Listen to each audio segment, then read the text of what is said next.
news. Oh, I tune into my TV show. No better way, I gotta get myself into gear. Let's go. Oh, and I feel good today with my wake up in the morning espresso. I feel good today. It's my feel good breakfast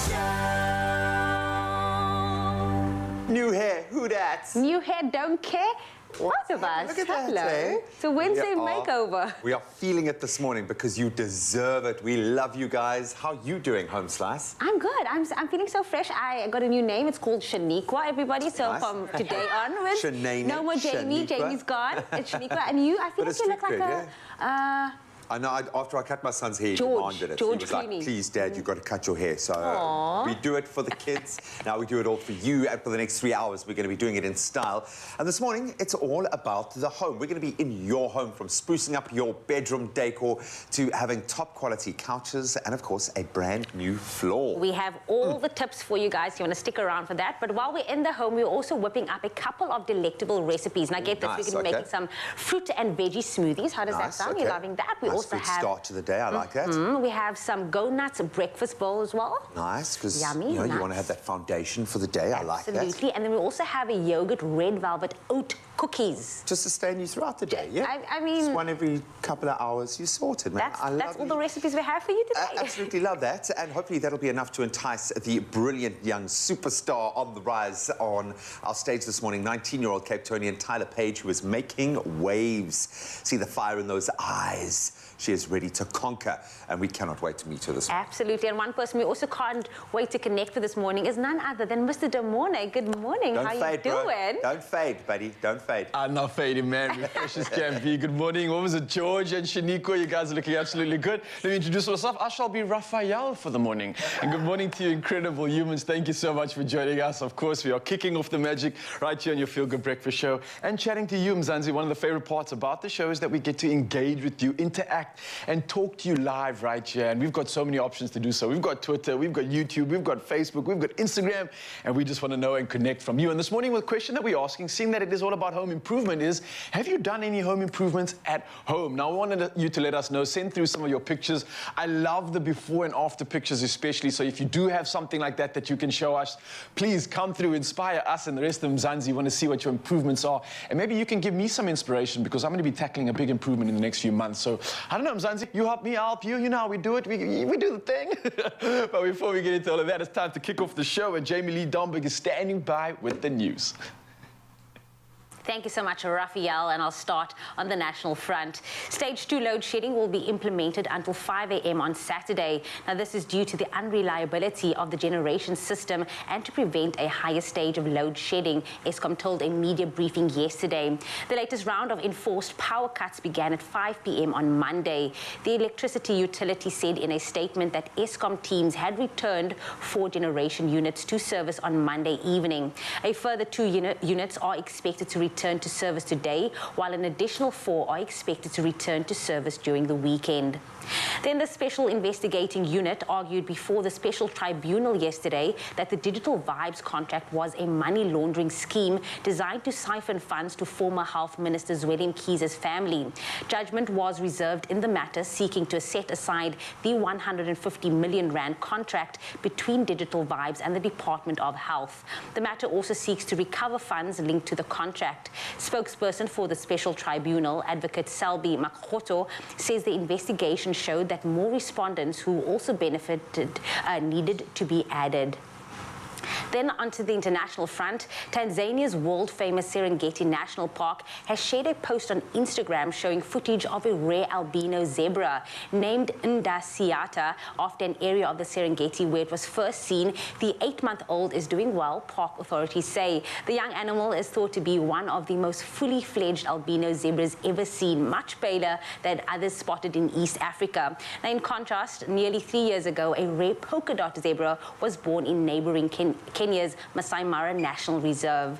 Then staying on the international front, some 5,000 Australian troops are to be deployed to provide emergency supplies to isolated communities amid widespread flooding. Now, tens of thousands of Sydney residents have been told to evacuate their homes as floods ravage eastern Australia, and even more heavy rain is expected today. Experts say the flooding emergency has been worsened by climate change and a La Nina weather phenomenon. A La Nina develops when strong winds blow the warm surface waters of the Pacific from South America towards Indonesia. Then, when the Lang family of the Oak Harbor area in Washington state, US, stepped outside to check on their horses a few days ago, they immediately knew something was wrong. "We have 5 horses, but only saw 4, said owner Carl Lang. Now, to the Lang's shock and dismay, they soon realized that Blaze, their one family horse, had somehow smashed through a barrier and fallen down a well 4.5 meters deep. Crews from the local fire and rescue unit and a naval air base, local vets, as well as neighbors rushed to the scene. Rescuers clambered into the well to sedate Blaze, and he was fitted with a harness. Fortunately, a neighbor was at hand with an excavator to hoist him to safety. Within a few minutes, he woke up, jumped up, and was receiving therapy. His injuries, well, a few minor cuts on his legs, and the rescuers said it was extremely fortunate Blaze fell into the well rear end first, or he would likely have broken his neck or drowned. But it's a good note, so that's where we'll leave it on your Feel Good Breakfast Show. And that's where I leave your news headlines. I will be back in the top of the hour, but right now it's time to have a first look at the sports with George Clooney himself.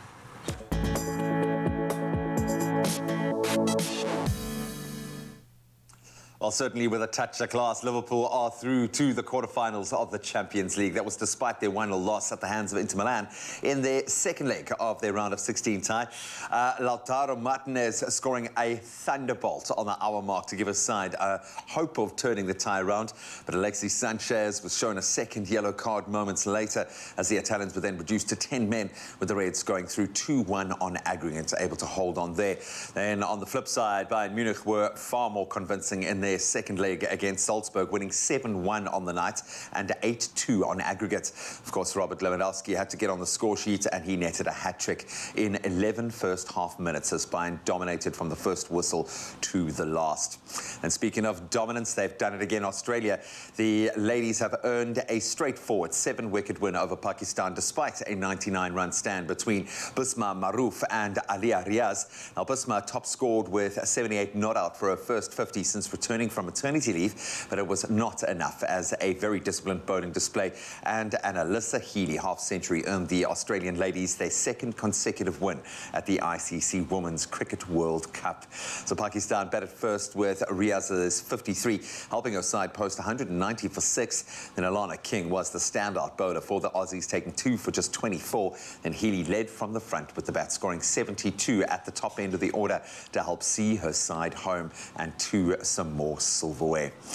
And someone who's seen his fair share of silverware cross his path, we now turn to rugby. Ireland and Leinster's fly half Johnny Sexton says he will now retire from the game after the 2023 World Cup.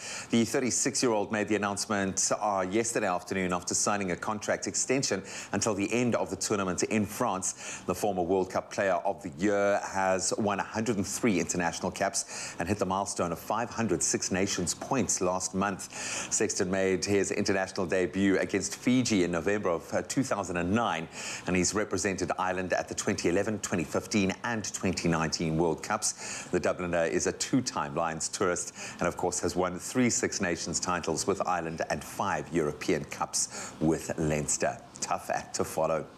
Then we turn to swimming. Now, swimming chiefs on Tuesday confirmed their opposition to a blanket ban on Russia and Belarus, who can continue to compete as neutrals in FINA-organized competitions.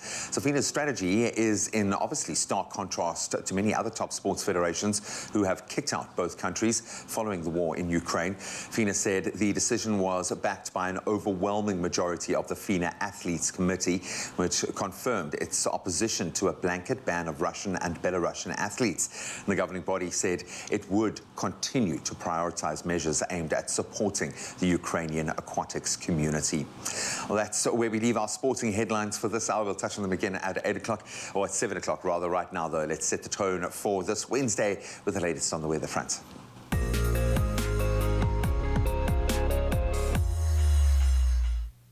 Thanks so much, G. It's time to take a look at the weather right now. And the SA Weather Service has issued a level 2 warning for severe thunderstorms in the southeastern parts of the Northern Cape, the southern parts of the Free State, as well as the northern and eastern parts of the Eastern Cape for today.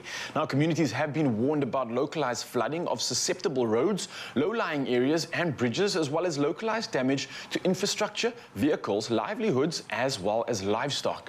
Meanwhile, police in Limpopo have again called on residents to be vigilant, reporting that 39 people, including children, have lost their lives through drowning during the current rainy season. Now, the latest incident was on Sunday near or outside Burgersfort when a 12-year-old boy drowned in a hole that was reportedly dug up by a road construction company. Now, police divers managed to retrieve the child's body from a depth of some 5 meters on Monday. Now, we ask everybody out there to be as vigilant as possible when it comes to water safety, wherever you may be. But now it's time to take a look at those sunrise pictures, of course. And first up this morning, we have Angus Murphy from Cape Town showing us how the grey skies are being lit up above the dock. Beautiful stuff indeed. And the next up, we have Renee Lemore out in Jikaleza route in the Wild Coast, showing off the pink and purple, embracing the layers of the stratus clouds. Just pure majestic stuff. Mzansi, thank you so much for setting off the morning and setting the mood with those incredible shots. Keep coming through because we love seeing how you wake up wherever you are in your part of the country. For now, though, let's take a look at the temperatures across the country, and starting off in Polokwane, the day starting at 16, moving up to a high of 28 degrees. Umbombela sees the day starting at 20, moving up to 31. And then Pretoria sees a day starting at 18, moving up to 27 with thunder showers coming through. And Johannesburg, the rain continues, 15, moving up to a high of 23 degrees. In Mahikeng, the thunder showers continue, 16, moving up to 24. Klerksdorp, much the same with the thunder showers, 15, moving up to a high of 25. And then Kimberley, the thunder showers continue, a very, very rainy day indeed, 17, moving up to 27 degrees. And then very similar conditions for Bloemfontein, 14, moving up to 23, and the thunder showers continue. Richards Bay, the rain carries on, not thundering, but it definitely is rain. 21 being yellow, moving up to a high of 27 degrees, and much the same for Period Maritzburg with the rain, 17 moving up to 22 degrees. Durban continues with the rain as well as the warnings coming through. 22 is your low, moving up to a high of 26. And Mthatha, the cloudy skies are all that can be seen. No rain coming through your side of town, 16 moving up to a high of 26 degrees. Over in East London, no rain expected, 20 moving up to a high of 26. Craddock, however, the thunder showers do continue, 16 moving up to 31. And then in Gqeberha, there is no rain on your side of the world, 20 moving up to 28. And much the same for George with a low of 18 moving up to a nice warm 31 degrees. Over in the mother city of Cape Town, no rain expected on your side of town, 20 moving up to a high of 27. Worcester sees the day starting at 16, moving up to a nice warm scorching 36 degrees. Sutherland, however, carries on with the thunder showers, 13 moving up to a high of 27 degrees. But a beautiful day in Uppington, starting off at 20 degrees, moving up to a high of 32 degrees Celsius. Of course, that's the weather that we have, and we'll catch up in the next hour and hopefully see how you wake up wherever you are with those beautiful sunrise pictures. For now, though, let's catch up with the rest of the team and see what else we got in store for this morning. We better have some tea, though. Like, we're going to spill some tea. tea. We're going to spill the tea. We're going to have some tea. We love the fact that there is a focus on the home this morning, yes, but we're also going to get through some of our regular favourite chats on a Wednesday. We're going to be connecting with our parenting coach and future-proofing expert and human potential expert who really has the key to helping us unlock all the tools we need. Nikki Bush is here to talk about muscle tone in our kids. Yes. It's not just the biceps. We're talking about facial expression. Mouth, all of that. And then, of course, Kyle Ella is also here to take us through a fitness workout for the kids. So you want to stick around for that. So now we can spill some tea. You deserve a little bit of refreshment because it's going to be a busy one. We'll see you in 2 minutes to start that discussion. Cheers, love. Cheers. Cheers. Oh, you can make my day.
Feel Good Breakfast Show here on S3. Let's put things into perspective. 2 years of stop-start schooling, isolation, and spending more time in front of screens has resulted in an increase in low muscle tone among young children. Now, this morning we chat to Nikki Bush, human potential and parenting expert, about parents can help their children improve their muscle tone in fun and creative ways. As always, Nikki, it's so good to connect with you. How are you doing this morning? Fine, and you, Jamie? I'm so good. And I think this problem is not just in the children, but also in adults. I mean, we are constantly on the phones, we're in front of the screens. But why is low muscle tone such a big problem in society? So low muscle tone really refers to our core strength.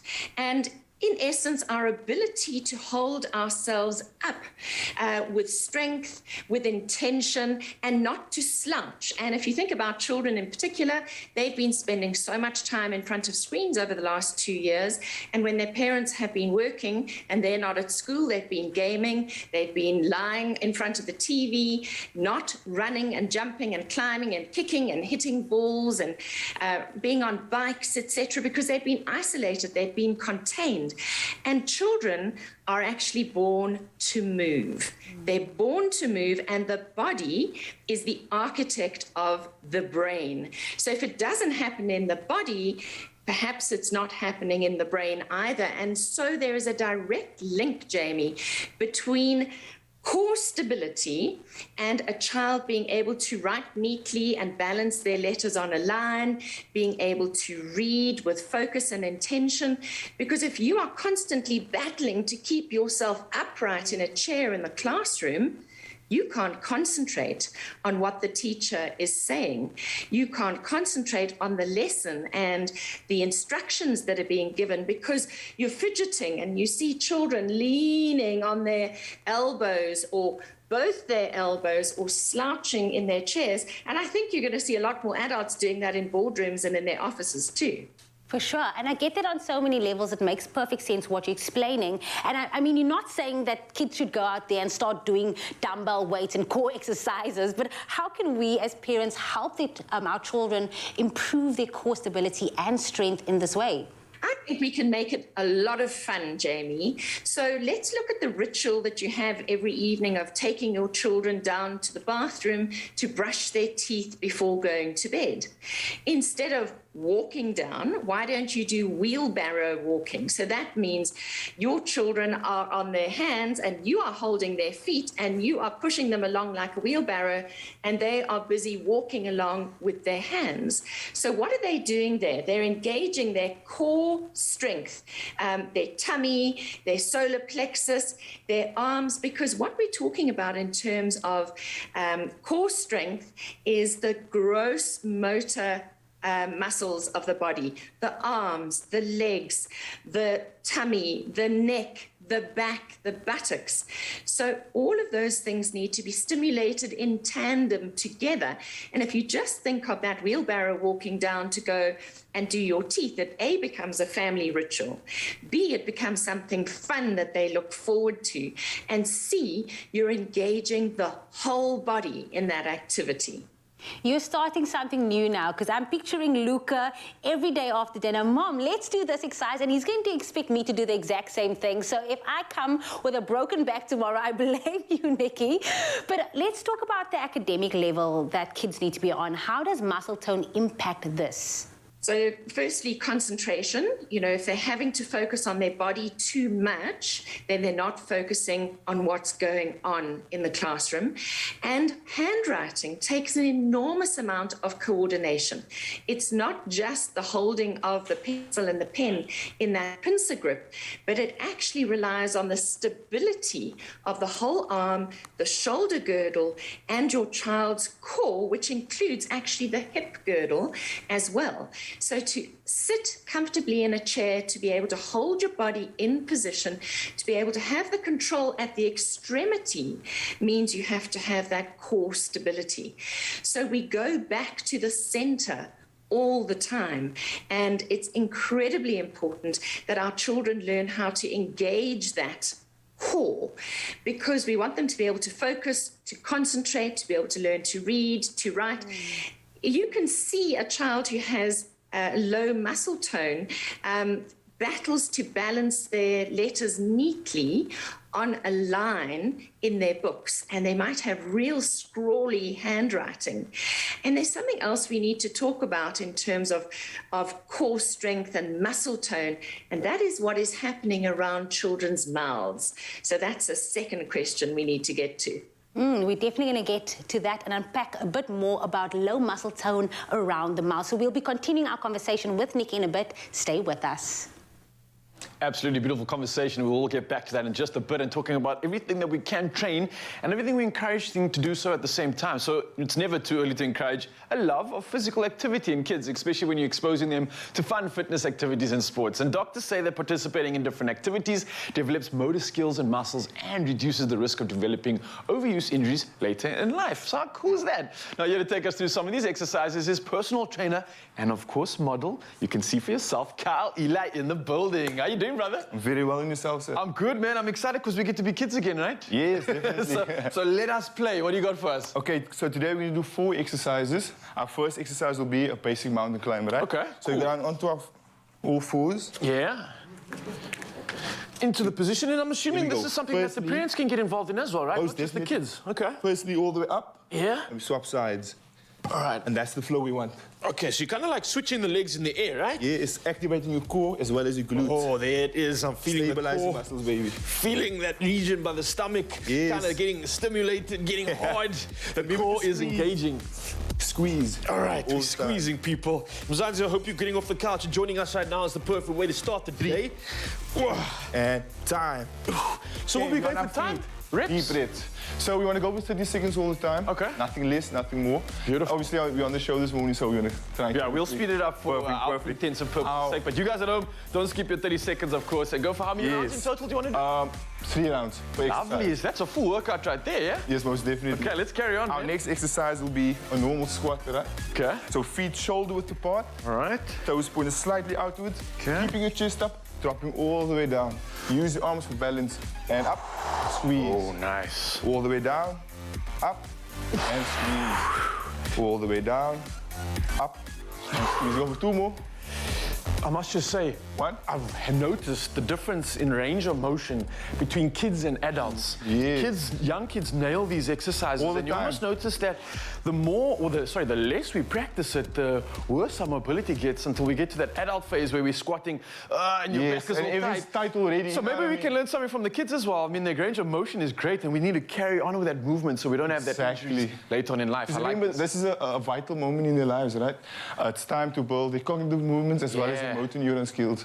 I love that. Let's keep building, man. Let's keep Our building. next exercise will be an assisted push-up. Okay. So we go down all the way to our knees, Yeah. cross your legs over. Okay. So we're staying on our knees Staying now, on our pivoting knees. on that. Okay. So right hand forward, Okay. left hand forward, slightly outward, All right. and we go all the way down. Up, squeeze. Let's go down again. All right. Up, squeeze. 3 more. Down, up, squeeze. Last 2.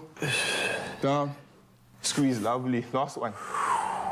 Up and squeeze. Well I like your done. tempo on that, man. I like the fact that you're going down nice and slow. It's forcing me to kind of stabilize and control myself on the way down. Most definitely. But then I'm getting that exerted ballistic force on the way up. It's kind of increasing the power. at the Yes, same time. exactly. It's like 2 birds with 1 stone. Good bang for Lovely your buck there. I like that, Lovely Carl. stuff. Shaking and baking, man. All right, you got 1 more for us, eh? Last This will exercise. complete the workout. This will complete our first round, and essentially want to carry this on for 3 rounds, right? Precisely. Makes sense. That's not too shabby, actually. All right. Last Okay. one in the bag. Let's do it. Last one is a star jump. Okay, Taking I us remember back to our these. childhood a little bit. You know what I Yeah. mean? Okay, so we go all the way out, on top, and down. And down. All Let's go. right. 1, 2, 3, Yeah, we're back in 4, school now. 5, I'm a kid again. 7, 8, 9, and 10. And that will compile our workout. That was simple, man, but at the same time, very, very effective. I absolutely love the fact that it was also a full body workout at the same time. Just 4 exercises, 3 rounds in total is going to give you a complete workout, of course. And the man himself, the model himself, is here to show us how. And it's incredible and at the same time important for our kids, I think, to do these movements like we just discussed now, to increase that mobility, increase the range of motion, and just increase the fun at home. And you, Mzansi, can join in with your kids. So don't just watch them, get off the couch and get involved with them and have some fun.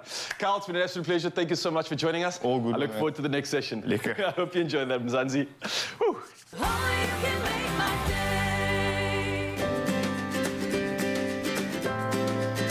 simple as CBD should be.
I hope you'll always know how much I love you. I hope that you never stop learning and growing.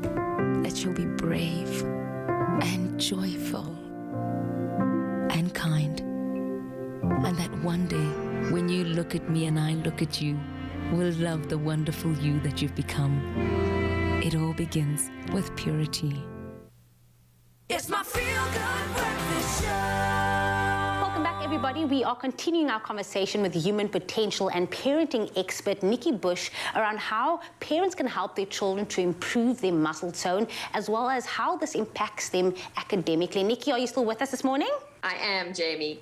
You touched on it briefly, but let's expand on this a little bit more. How does low muscle tone around the mouth actually affect children? Well, Jamie, I visited a preschool recently and I looked at all these little ones who were actually born in lockdown, a lot of them. So they're 2 years old and some of them 3 years old. They weren't born in lockdown, but so interesting to note how many of them had low muscle tone around the mouth, which is really a result of a couple of things. Firstly, they haven't been socialized a lot because they've been in isolation. So they have only had their parents for company. And secondly, they have been wearing masks. So when they've been in preschool, they've often been in masks and their teachers have been in masks. And when it comes to developing speech, children need to copy what they see, and they haven't been able to see other people's mouths moving enough. So there's a mirroring that goes on in terms of any kind of movement, but speech in particular. And when we talk about speech and children, it's about bringing the muscles, the cheeks, the tongue, and the lips into play. It's a very complex movement, and children need to both hear speech and watch speech happening in order to create what we call the motor plan. So how the brain actually plans the movements of every part of the speech-making apparatus in the body. And when they haven't practiced enough, when they haven't spoken enough, they develop low muscle tone. So you kind of see this, this kind of soft mouth, shall we put it that way, because the muscles haven't developed. But there's lots that we can do to help our children to regain that muscle control around the mouth. Let's get into that. Let's get into the fun stuff. How do we as parents make improving low muscle tone for speech fun and creative so that the kids can enjoy it?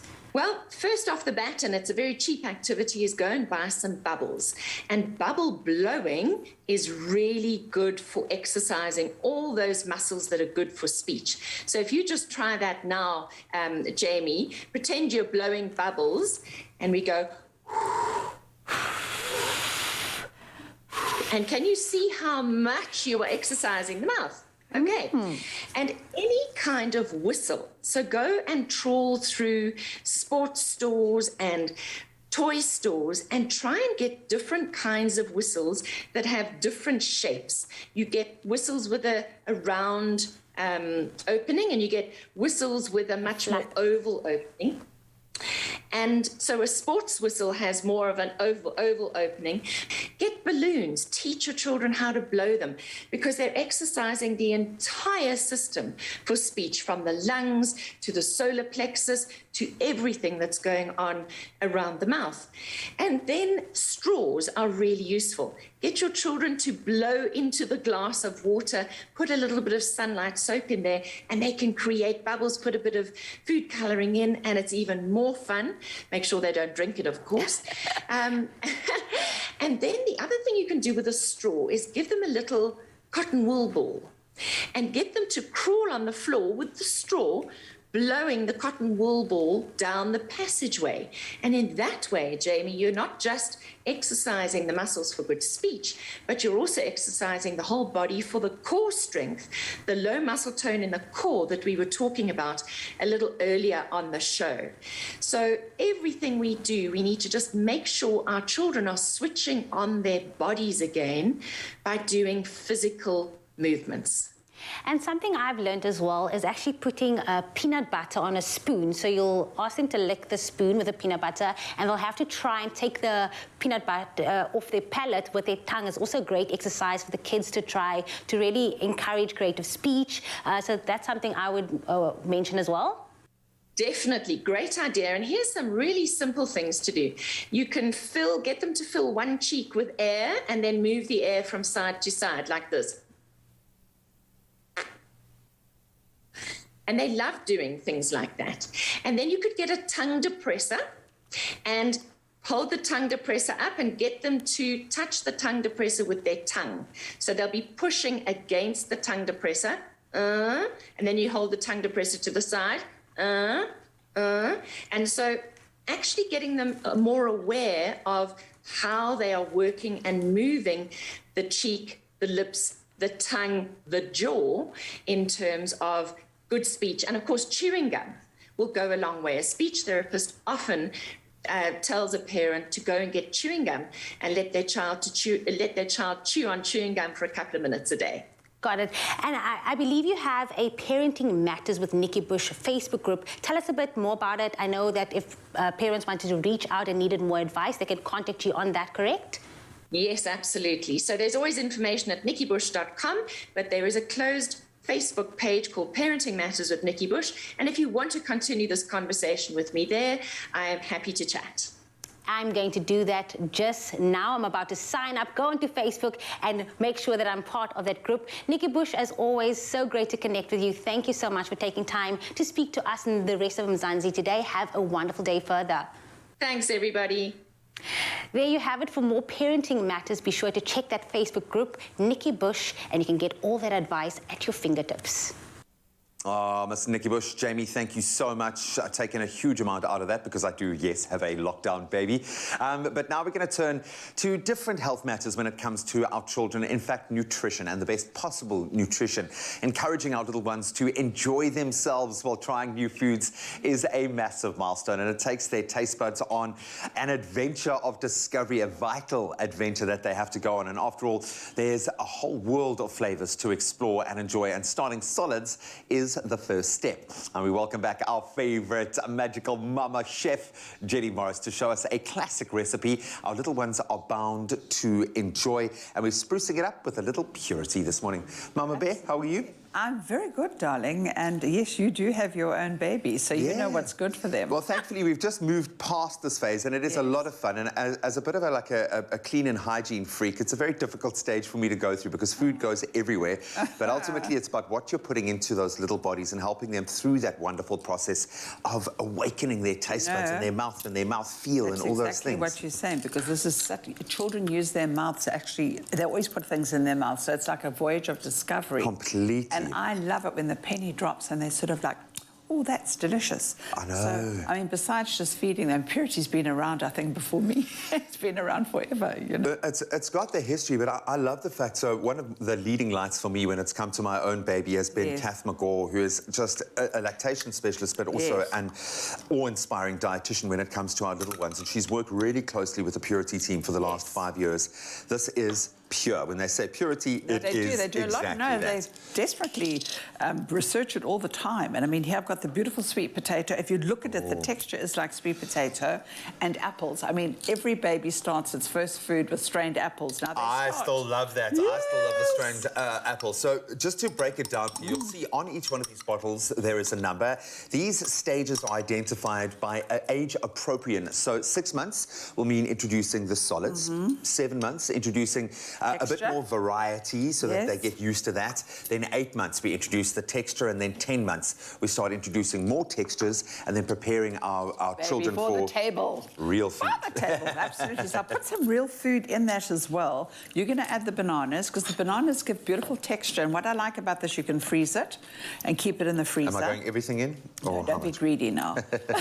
You know what? There's no bad idea to be greedy because moms, we're like hoovers. Yeah. What the baby doesn't eat, we hoover up, so we might as well be of healthy. surplus chicken nuggets I've eaten in my life, you have no idea. But this, it makes another point here, because often feeding your child can be quite a stressful addition to an already stressful list of things to do. Stressful. So if you've got something that's convenient and you know is really healthy and safe for Bubba to eat, it means that mealtime can be fun. You can enjoy it. It can be a bonding opportunity. But I think one thing that we've learned through all the dietitians that we've spoken to is that you need to also introduce solids so that they can test for allergies, so they can start... Their system can come to terms. Exactly. From young. And this is the ideal stage to do it.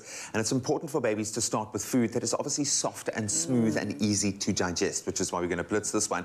But ultimately, it's all about that convenience so that mom and dad can enjoy quality time with their little ones. I absolutely love it. And bonding. You said bonding. It's like, I know what you meant, like one for me. One for you. And Georgia will literally feed me, or she'll chew on something, take it out of her mouth, and then share it with me, because she's just a generous little girl. Well, here's a little tip, people. Add some cloves, a little bit of garlic. You get lovely apple sauce to go with your roast dinner. Oh, I love that. Literally stealing food from the baby's mouth. Yes. Just give it a bit of shot. There we go. You know what's nice about this as well is you could make lollies. Yes. You could make little lollies for them, especially when babies feed them. And they can rub it up against work on their those. gums. Absolutely. Oh, I absolutely love that. Or with the kind of heat you've been experiencing. Yes. An ice lolly goes a long way. Long way. Okay, look at and this. of course, you know that you're getting no additives, no preservatives, nothing that you wouldn't want to put into your child's belly. No colorants, no flavorants, none of that stuff. Pure. Oh, this is beautiful, and it's healthy, and it's happy. I love it. And I'm getting happy. I'm going to take you back to your childhood. Here comes the train. Absolutely. Airplane. Oh, satisfied. Thank you, Mama Bear. Absolutely love it. Well, there you have it. You've got your mealtime covered. You've got your child's development covered. You've got flavor covered. You've got texture covered. And, of course, it provides a base for you to explore the other healthy foods that you want. Combine it with other foods that you're wanting to introduce. Maybe then start introducing the solids. Give them a stick of broccoli or something to... They love getting their hands in there as well. What I love about this, there's a variety of flavors and textures, all perfectly tailored for each developmental stage. So parents, you can enjoy time with your little ones, and Purity is there for you for every meal, for every snack, for every step. They've got an amazing range over and above this. So to get your hands on this particular very delicious and obviously very nutritious recipe, we suggest you go to expressoshow.com. Lovely stuff. Mama, I need another sip. Drink it. Drink it. It's good for you. I just waste it. Oh, that's lovely, eh? I think it's very hard to suck through that one little... I thought, oh, Graham. I hope you'll always know how much I love you. I hope that you never stop learning and growing. It all begins with Purity.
your feel-good breakfast show here on S3 this morning. It's time to meet our performer. Now, we are joined by 19-year-old Capetonian Tyler Page, who has a new single titled Wag Me, We Are All Gonna Make It. Tyler's debut single, Don't Believe the Aliens, was released in late 2020 and was selected by video game giant Fortnite for the underground car radio station. The same single was included on Spotify's Radar Africa playlist, which features the most exciting artist on the rise from the African continent. Here is a little taste of her sound.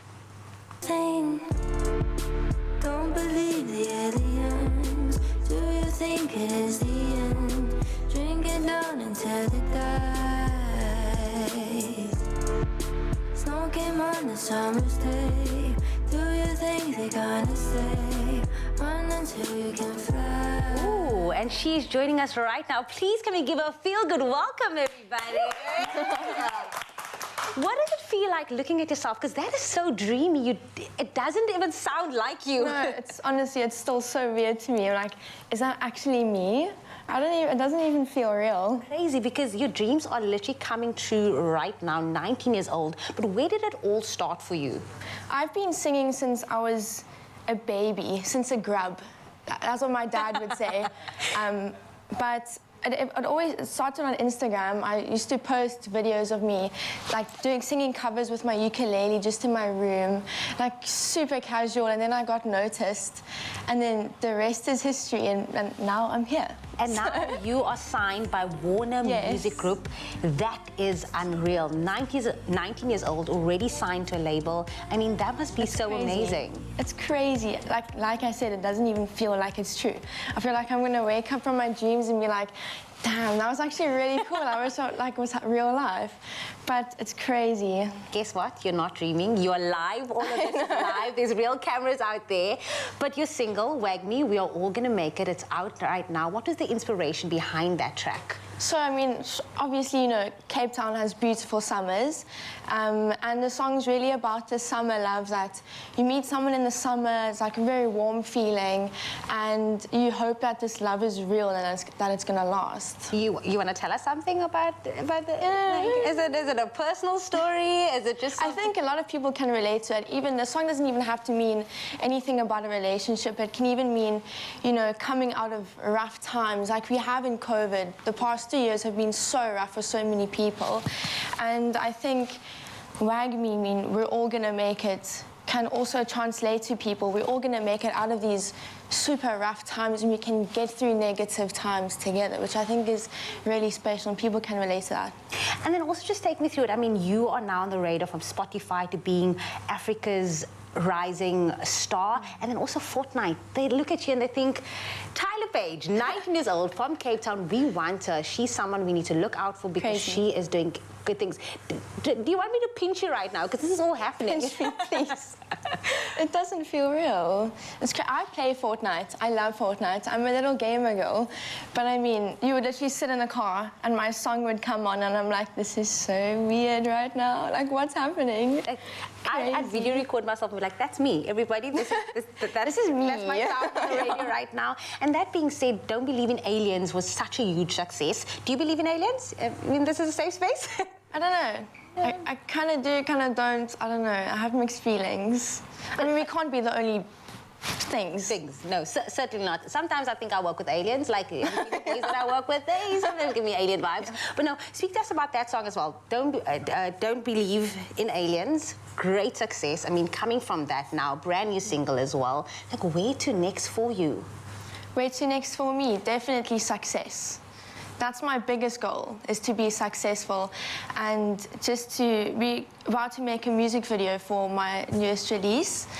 But yeah, I think exciting things are coming and I'm just very excited and motivated. Are you still looking for people to be in your music video? Because myself, Graham and Raul really want to be a part of it. Because while you were doing just your rehearsals and doing sound check, we have this thing where we just look at each other and we're like, like, this girl is good. And that's what we did. We're like, you're giving us Billie Eilish vibes. Is that the sound that you're going for?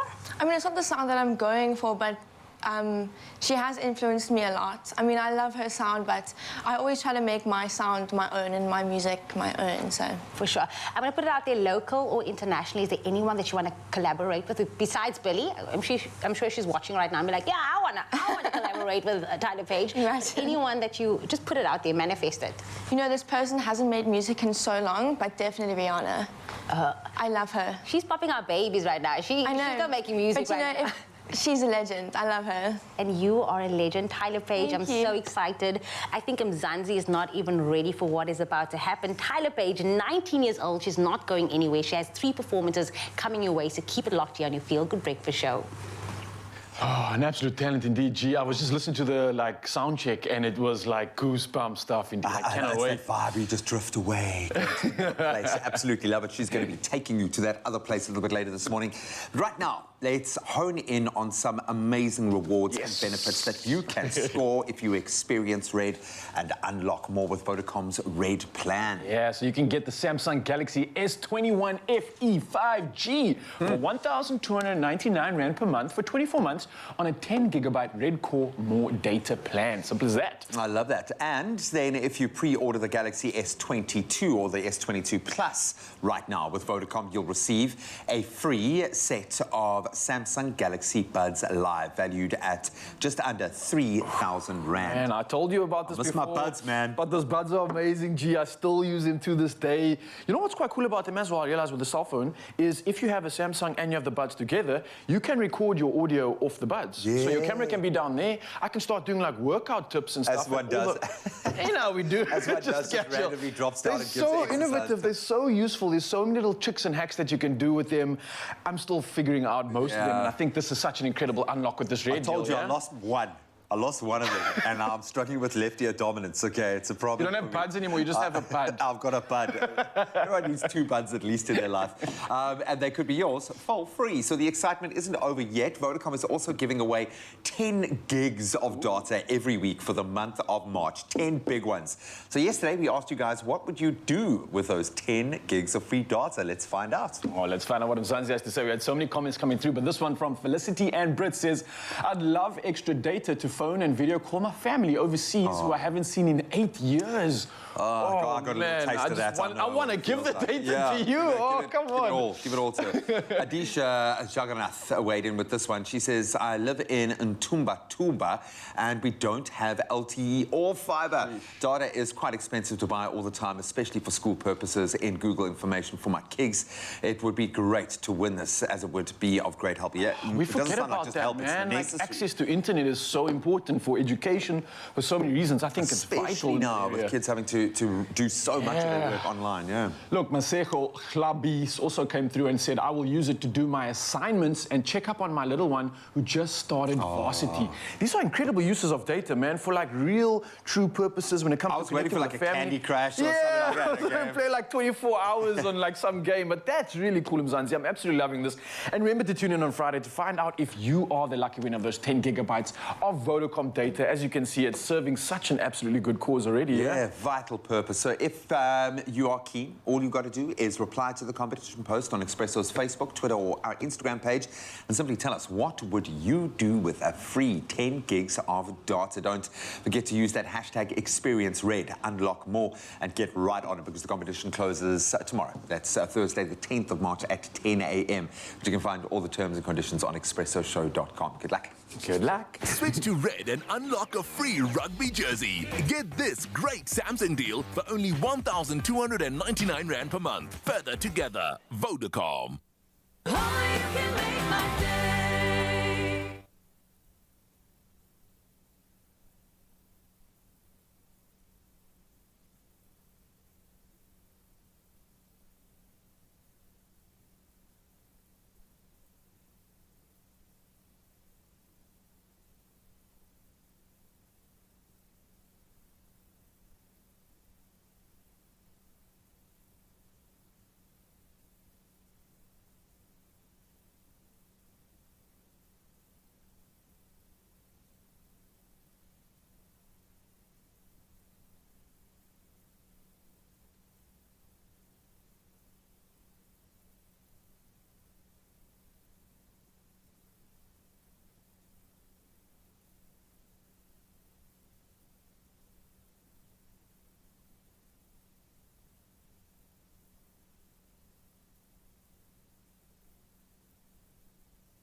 Good Breakfast Show here on S3. It's time for a performance. Now, 19-year-old Tyler Page is on the Expresso stage this morning and is about to give you a taste of a very distinctive sound. Now, this track is entitled Teenage Werewolf, serves as a coming-of-age fantasy romance with someone who, like a werewolf, changes the person who is falling in love.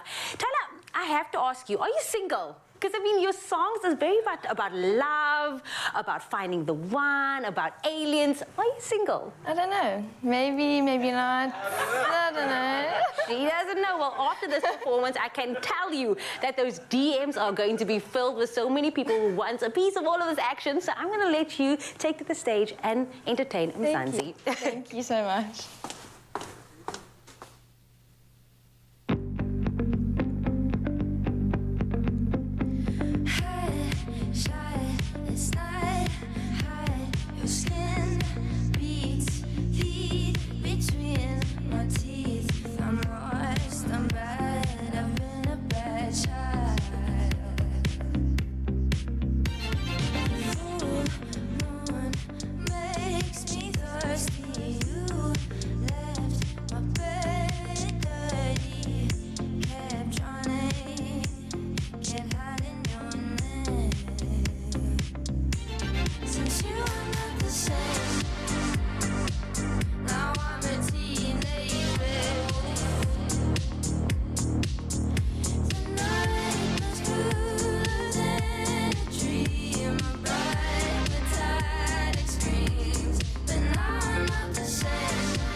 Not single after that performance, girl. I can tell you that for free. That was amazing. Effortless. Billie Eilish. Oh, she's coming for the entire bag, everybody. But guess what? That was only the first performance. She still has 2 more coming your way. But let us know what you thought of her debut here on your Feel Good Breakfast Show while we get back into this news headlines. Here's Ralda Mornay.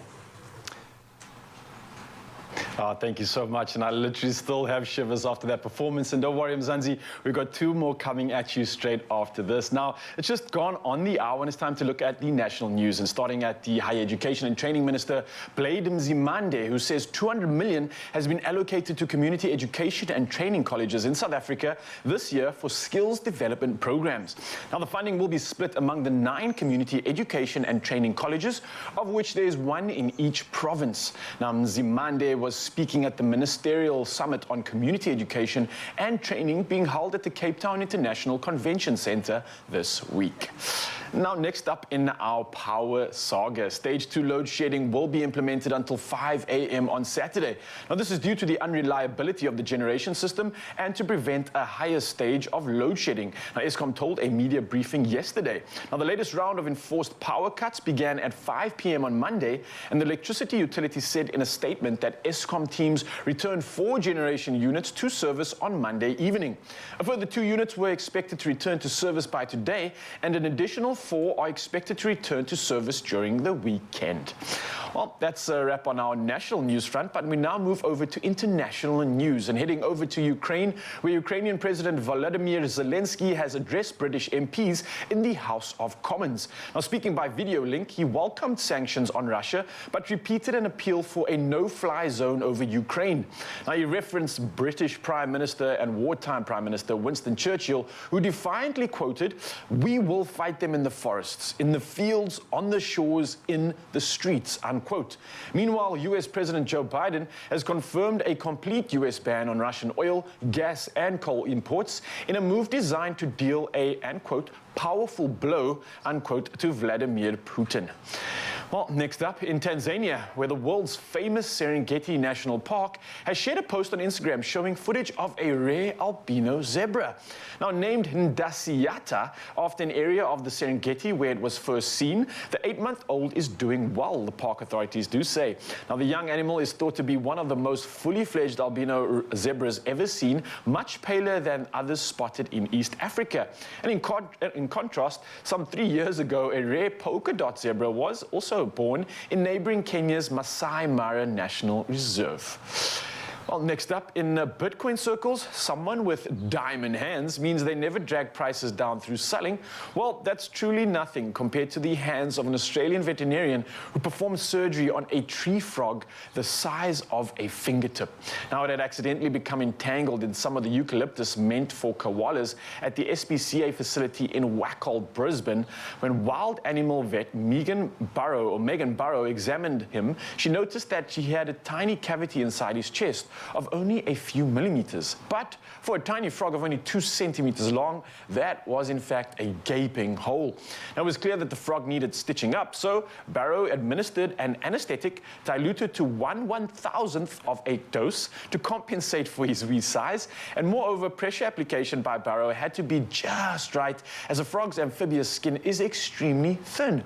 The whole situation was thus very delicate, but Barrow steadied her hand, diamond hands in fact, and calmly went ahead to insert 1 stitch to the tiny weenie frog, who was happily hopping around again the next day. Well, on that bright note, I'll leave you with the rest of the headlines. We'll catch up with the next hour with the rest of the news. But for now, it's time to link up with G and see what we have with the latest when it comes to sport.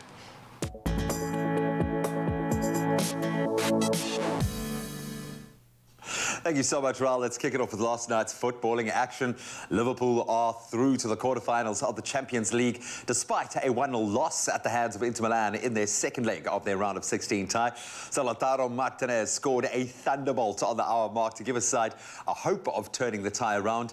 But Alexis Sanchez was shown a second yellow card moments later, as the Italians were then reduced to 10 men, with the Reds going through on 2-1 on aggregate. And Bayern Munich, on the flip side of that, were far more convincing in their second leg against Salzburg, winning 7-1 on the night and 8-2 on aggregates. Of course, he had to get on the score sheet, Robert Lewandowski scoring a hat-trick in 11 first half minutes as Bayern dominated from the first whistle to the last. And speaking of domination, the Australian ladies have done it again on the biggest stage. Australia earned a straightforward 7-wicket win over Pakistan despite a 99-run stand between Bisma Maroof and Aliyah Riaz. So Bisma top scored with 78 not out for her first 50 since returning from maternity leave, but it was not enough as a very disciplined bowling display and an Alyssa Healy half-century earned Australia now their second consecutive win at the ICC Women's Cricket World Cup. Pakistan batted first with Riaz's 53, helping her side post 190 for 6. But Alana King was the standout bowler for the Aussies, taking 2 for just 24. Then Healy led from the front with the bat, scoring 72 at the top of the order to see her side home. Then on to rugby. Ireland and Leinster's fly half Johnny Sexton says he will retire from the game after the 2023 World Cup. The 36-year-old made the announcement yesterday afternoon after signing a contract extension until the end of the tournament in France. The former World Player of the Year has won 103 international caps and hit the milestone of 500 Six Nations points last month. Sexton made his international debut against Fiji back in November of 2009 and has gone on to represent Ireland at the 2011, 2015 and 2019 World Cups. The Dubliner is a 2-time Lions tourist and has won 3 Six Nations titles, and so with Ireland, and of course 5 European Cups with Leinster as well. Pretty tough act to follow. And then finally, of course, the war in the Ukraine affecting all levels of life, certainly in sports. And we turn now to swimming. Swimming chiefs yesterday confirmed their opposition to a blanket ban on Russia and Belarus, who can continue to compete as neutrals in FINA organised competitions. So FINA's strategy is in stark contrast to many other top sports federations who have simply kicked out both countries following the war in the Ukraine. And FINA said the decision was backed by an overwhelming majority of the FINA Athletes Committee, which confirmed its opposition to a blanket ban of Russian and Belarusian athletes. The governing body said it would continue to prioritise measures aimed at supporting the Ukrainian aquatics community. Well, that's where we leave our sport for now. We'll touch on it again in about an hour or so. Let's bring you up to speed with the weather and some of those temperatures you can expect here in SA.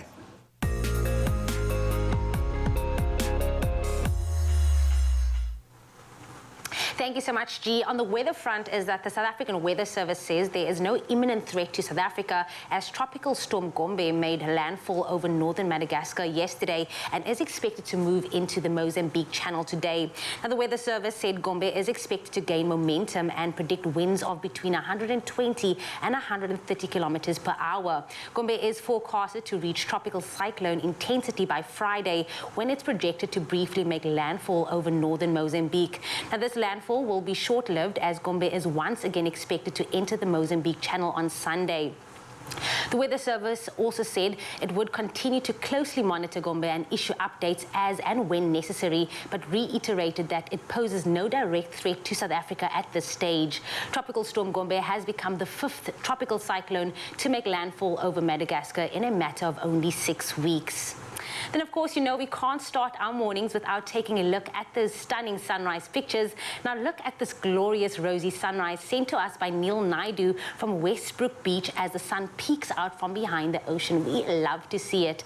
Then we have this one by Gavin Pollock out in Durban showing us this beautiful image as the sun glitters across the water, giving the surroundings a golden glow. And that is how you start your Wednesday here on your Feel Good Breakfast Show. But right now, it's time to have another look at the temperatures for today. For you, Polokwane, do expect a low of 16 that will peak at 28. If you do find yourself in Umbombela, do expect a range of 20 to 31 as well. Pretoria, for you, partly cloudy conditions can be expected with a range of 18 to 27, as well as Johannesburg, your minimum is 15 with a maximum of 23.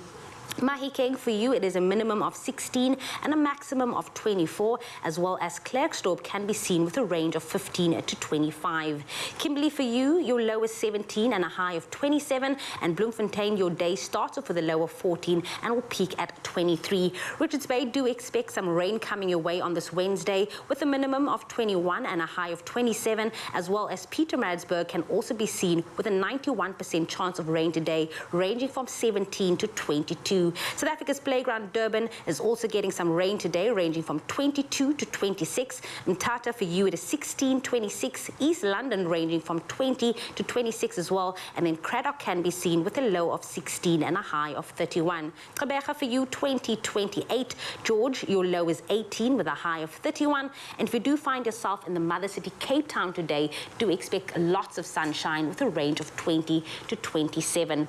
Worcester, for you, it is 16, 36. Sutherland, 13, 27. And then last but definitely not least, Uppington ranges from 20 to 32. Well, that is where I leave your 7 o'clock weather update here on your Feel Good Breakfast Show. Thank you, Ms. Domberg. Let's take it from the outdoors to the indoors, and hopefully an indoors that is transforming. We've got obviously a massive focus on the home at the moment. You've still got like sawdust and dust and brick on you. You're in the thick of this at the moment. I am learning how to use big tools, and it's very humbling, let's say that. But at the same time, I have so much respect for guys that are doing renovations, building. It's not an easy task, man. I'm keen to see what the rest of Mzansi's been up to, because we always have these crazy big ideas. We try it, it doesn't always work out. How do you execute it? Yeah, I'm hoping it was different from Mzansi. Let's check what they have to say, though, because we've asked the question, obviously, about renovations. I know you have too as well, right? Yeah, man, I did some little home improvements that have made a massive difference, and I think a lot of people are feeling like that post-COVID, want to do these things, just spruce up their living space. I think Rukaya Sabodin has posted some pictures of the job at hand. I absolutely love that. It looks like he did the floors, right? Yeah, it looks like he did a nice tiling job there, cleaned up the place, nice fresh paint. Rukaya, nice stuff, man. Can I maybe hire you for your services? Yeah. I don't know. Just make a pitch, man. Just make a pitch. I love that. Absolutely love it. Obviously, a lot of people are on the same wavelength as we are this morning, and I think a lot of people are looking at their homes, I suppose, because we're spending so much more time at home. We're working a lot more from home now, doing so much more, that it makes sense that we want to change our space. Melissa Solomons had this to say. She said, "Good morning, Expresso fam. I've never renovated a space in my home. It'll be a true blessing. If I could do it in this year, my husband being diagnosed with heart failure and liver failure, really need new space for him to breathe new faith into him." I get that. I think you would love that. But Melissa, you know what? You don't have to do something crazy at home as well. I mean, like massive fresh or paint, big, just some new plants will kind of just spruce up the energy. I think you would love that when he comes home, eh? Yeah, I mean, and it's not to be flippant about it, but it made a massive difference in our space. I was feeling so traumatized by the end of last year, just filling my house with plants and being able to bring my family back into that. Just little things can make a massive difference. But we want to see your projects. What are you doing to change up your living space? Are you doing any really cool renovation products that inspire us this morning? Show us some pictures, show us a before and after. Let us see how good you are. Only you can make my day.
It's my Feel Good Breakfast Show.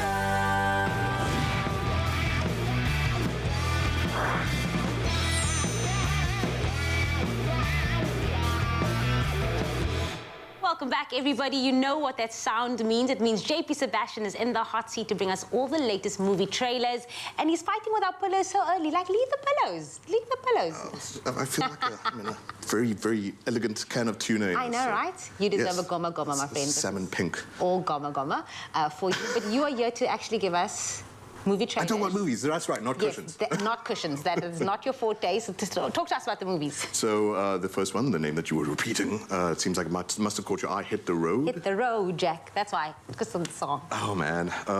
Did you pick anything else for me to not sing it? The amount of boys that you've had to sing that to, I'm sure. So Hit the Road is by a guy named Panahi, and his father is Jafar, who is in Iranian cinema a master in his own right. So this is the son doing his debut movie. So it's pretty exciting for the legacy of that family to see where it goes from there. And speaking of family, it is a family road trip movie. Do you remember stuff like Little Miss Sunshine, of course, where everyone piles into the car, everyone has their own motivations, everyone has their own moods, but you know this feeling at least if you've ever been on a family road trip. The kid is ebullient, as the description of the movie says, such a fancy word, and the mother at all times looks like she's trying to hold back desperate tears, but is also trying to keep things on an even keel. And all the while, like I said, everyone's going in their own sort of directions, but you never know why. And also just from this trailer, where the heck are they going? Is it a family holiday? What's the plan? You get the sense that they might be, the kids trying to be like, cheerleading a cyclist, and then, naturally things go sideways. So as well as being dramatic, it's got a really good comic element to it too. Festivals all over the world are loving it, eating it up, and saying it's a gorgeous piece of cinema and a great contribution, especially during these times, man, when we need like a bit of a pick-me-up. We need a way to believe that even after some pain, you can keep moving, you can keep the wheels turning. And what's really interesting is that a lot of critics are saying, you don't know where this movie's going the whole time. You don't know if it's just going to be like a regular like family sort of drama. They're going to go visit someone who's dying maybe in another village or something. The theories even get wilder. People say the landscape that they're in makes them feel like aliens on another planet. You don't know if these people are alive or dead even. Are they driving around heaven? And then by the end of the movie, I obviously can't spoil it, I've not seen it, but it reveals itself in dramatic, comic, and probably heartbreaking fashion. Is it comic though? Because I was trying to figure that out now the entire time. I was like, what is the genre of this movie? This is the beauty, man. If a director can blend all those things, because life is going to do that to you. At your deepest, saddest moments, it's going to throw a funny, and at the funniest moments, it's going to blindside you with a truck. So Hit the Road, no essay date yet, but we also have another one, Nitram. Nitram looks really unnerving, and this is based on a true story. That stuff scares me. Ooh, anything that's based on a true story, because then I'll watch it and be like, oh, did that happen to someone? It could be like a small part of it. Because you have a rich imagination. No, like if a film can grab you by the horns like that, and I can tell, like every time I talk to you about movies, it's like, oh man, like, it feels like it's happening like directly to me. And hopefully with this kind of director, Justin Kurzel is proven. He's done some good stuff in the past. Macbeth was decent. The True History of the Kelly Gang, and this is another Australian contribution, like True History of the Kelly Gang, about the Port Arthur massacre, which was in 1996. That a young man, I think he was 25, his name was Martin Albert, if I remember correctly, went on a shooting spree. So it was Australia's last mass shooting statistically since 1996. And it was, whenever there's another school shooting in America, and just speaking about America, it's within this month of March of 2022, there have been 10 mass shootings already. Oh, my word. Then the conversation always comes up about how did Australia do it? And after this event in 1996, that you see the story building up towards this horrible decision that this guy makes to take 35 lives. Australia threw the hammer down, and they banned semi-automatic weapons in 1996, and then since then, because of that law change, had not seen a single event that matches this since. So it's going to be deeply controversial. The province of Tasmania has not decided not to fund this movie. The families are not keen about it. Really? This is a tough question. Like, when a mass shooting or something tragic like this happens, we talk about the perpetrator. He's all over the news. His face is plastered. Do we ever talk about the victims? Do we talk about what it did to society? But maybe these are the tough decisions and the tough questions that we do have to talk about, whether we like it or not. Nitram, no date for an essay just yet. But remember Bowling for Columbine, that horrible documentary that Michael Moore did, because it was probing these horrible sort of things that young people are going through. Because apparently, so this guy, Nitram, the character, and in real life, the man, I think it was Martin Albert, like I said, who perpetrated the massacre, had mental illnesses ranging from schizophrenia to Asperger's syndrome. And those things plagued him for many years. And it's obviously not the thing that makes you pull the trigger, but those combine and compound to make that final terrible decision. The movie will help us possibly understand it better. Maybe it will confuse people more, we don't know, but it's important that the conversations are had, isn't it? For sure, yeah. And we always speak about this, like movies as a form of escapism, but it's also it's almost like a window into what is actually happening, whether it be for the victim or the perpetrator. So very interesting to see. And a window into the things that we lie to about ourselves, like if it can get past the nonsense, the noise of us trying to be fancy on TV, and like it's like no, what if the ugly things about ourselves that we need to talk to and look in the mirror, kind of thing. Hopefully, is this you fancy? Okay, we got this fancy. We also have the novice. Please tell me it's a bit more lighter, because that one kind of just hit there now. The novice is not lighter, I'm afraid. Oh. Do you remember Whiplash, the story about the young guy trying to be the best drummer in the world type story? If you remember The Social Network, obviously the story about Mark Zuckerberg, it feels very similar to that. Yes, I've watched that one. That intense, constant drive of, ambition at the end, going to be this person's whether downfall, at least in his personal social circles. But let's not talk about The Social Network. Again, it's a university setting, and it has the actress from, I don't know if you remember the horror movie The Orphan. I do not watch horrors. You should know this by now. She was really like this incredible thing, because she was playing a child in that movie, but was secretly a grown-up, so it was kind of a messed up story like that. Here, however, obviously, she is a college freshman, and she has in mind to make I think the leap, I suppose, to college with a scholarship for rowing. I don't know how American university works. I've got enough worries about my own South African university buddy. But it's, again, about one of these stories about obsession. Maybe a bit like Black Swan in that same sense, especially since it's got that sporting bent to it. The other one that I keep mentioning on Expresso and that I hope all of you watch, Foxcatcher with Channing Tatum, was incredible. So, actually, this is directed by the lady who worked in the sound department for Whiplash. So, there are reasons why it looks very similar. I suppose it's kind of because she loved the previous movie she worked on. But again, the obsession and I can't understand this feeling, because I'm a lazy person, but maybe people out there who are perfectionists, who are constantly told you need to push and drive, this might resonate for them too. Maybe just find a way to chill out, otherwise you might drive yourself to physical violence and insanity the way this poor girl looks like she's having to deal with. And what is she obsessed about? Like, like making it into college. Sorry if I didn't make that clear. So doing the rowing, get into peak performance and top leagues of that gets you into one of those Ivy League schools. So she gets that done, she gets the college ticket, and then goes on to be more obsessive and more perfectionist from there. We don't know. Not a true story, but obviously a kind of story that I think a lot of people have to suffer with too. And again, no South African date for this one as well? No. But it definitely is the kind of thing that will get you eventually. Well, Mzansi, JP Sebastian is not going anywhere, has more movie trailers for us, so stick around here on your Feel Good Breakfast Show. I absolutely love it. I'm going nuts for everything that JP Sebastian has to bring to us when it comes to the screens, and it's time for you to go nuts as well. You're going to go nuts with the new Go Nuts peanut butter from Clover. Now, when it comes to this much-loved staple, obviously we're talking about peanut butter. Some of our fond memories take us back to something as simple as peanut butter toast. Now, if you're the breakfast type, then you're going to absolutely love this. We're doing a Clover Go Nuts breakfast bowl. It's got the health box ticked, it's got the flavor box ticked, and it's something that I know you're absolutely going to love. And here to show us how is the beautiful Jenny Morris. How are we doing? You always say such nice things to me. I'm honest, and I like your look today. We've got this black, sort of elegant vibe with the red lip. Come to the party, say something nice.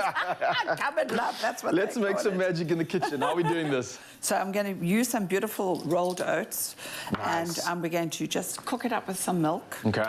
And get it nice and creamy? Absolutely. Yeah. And if you wanted, you could actually toast your oats a little bit more to get it sort of that more nutty, because we're going nuts. So put it in the pan a little bit dry. Just do that. All right. And I've already made some up front, because you said to me earlier that you were starving. So I did. Well, especially when it comes to meals like this as well. Like I said, oats is a staple. One thing about oats, though, is that especially back in the day, they didn't used to have the flavored oats options that you used to get. Yes. So you had to get creative. Honey and peanut butter, for me, were perfect ingredients. Later only did I realize how healthy it was as well. I mean, especially something like the Clover Go Nuts. I mean, they've incorporated 90% of the choice grade peanuts perfectly incorporated into this. So it's grounded up. It creates this smooth sort of texture as well. Oh, it's something that you're going to love. Look at that smell. Oh, it looks perfect. Did you ever do that? I always. Look at that. It's like a meal on its own. I know. Listen, it's not just the peanut butter, of course. It's also the perfect option for your lunches, for your snacks. snacks, for your smoothies, and anything else because it's so spreadable and it mixes so well. Now, because we're using oats, they are not just a breakfast, it's also good nutrition, like we mentioned as well. Good nutritional value can sometimes be bland, but when you combine it with the smoothie nutty taste of Clover Go nuts, then you have a tasty, tasty breakfast bowl to get your day off to a good start. Just like we promised here, it's smelling good already. Have you already put the peanut butter in there? Yes, can you smell how that nuttiness is coming man, off? it's so good. You're going to slice me banana. I'm going to just finish slicing off these you got the strawberries there. I thought I was being fancy when I just put peanut butter in mine, but we're going all the way to tertiary level education, yeah, right? Absolutely. We're doing bananas, we've got strawberries. I see we've got some honey and more peanuts. We've got more peanuts, absolutely. Nice. Look at this. Oh, my goodness. Look at this. This makes a beautiful base for a smoothie. I just see so many possibilities with this. You are so correct. Look You could literally just blend that up and just chow it however you want it, cold or hot. One thing I must say, the macro balance is elite. We've got the good carbs coming through from the oats. We've got the good fats coming through from the oil in the nuts as well. And then on top of that, the protein from the peanut butter. Yes, Taste please. that This is peanut not even butter. finished, but yet. Gorge, I could eat it just like this. Keep your spoon. This reminds me of being a kid. Oh, the memories came straight back. And I like the fact that it's not, you know, normally sometimes you put peanut butter in it and it would kind of be lumpy, right? Smooth. This is combined perfectly. It's smooth. It's kind of incorporated this creaminess. I'm imagining that's coming from the milk, right? But the richness and the oats as well have got that of lovely... course. The richness in that peanut butter, though, is just perfectly complementing it. It's already good on its own, but yet we're not stopping there, right? No. We're stepping it up. Darling, so what are we step doing it up. next? You got the strawberries on there. I'm going to make a big pile. Come, let's be Nice, greedy. all right. Let me pop that in Make me a there. nice little pile in the corner. In that corner there. Yeah. All right. Pile it on, baby. I want Mzansi to actually judge us on our display here this morning, seeing that we've got some time. Let's do it right. Let's do it fancy. No, but Let's listen, show off. Listen, Elvis Presley would love this. Elvis Remember, he Presley would love- was what are you peanut doing butter there? and banana. I'm being Elvis's friend. Okay. Give me some nuts. Some nuts. How you like these nuts? Oh, I love my nuts toasted. And crushed. Or roughly chopped. All right, I'm and then gonna a little just- drizzle of some Not honey. a drizzle, darling. I'm going to just be very greedy and go, oh, honey, honey. Da, da, Honey, da, honey, da, honey, da, honey. da, honey, honey. Honey. Oh, you know it, Absolutely eh? love it. Is this it? Simple as that. All yours. You literally said to me off air, I'm like, how are we going to do this? You're like, don't worry, babe. It's easy as 1, 2, 3. Yes. It was easy as 1, 2, actually. We didn't even need the 3. I think the 3 just comes in putting the spoon in and tasting it. Jenny Morris, this has been absolutely incredible. Of course, you, Mzansi, can head over to our socials and tell us how you would enjoy the new Clover Go Nuts Peanut Butter. Now, we have already incentivized you with so many options, but you can go over to the recipe. You can head over to expressoshow.com if you're needing some inspiration.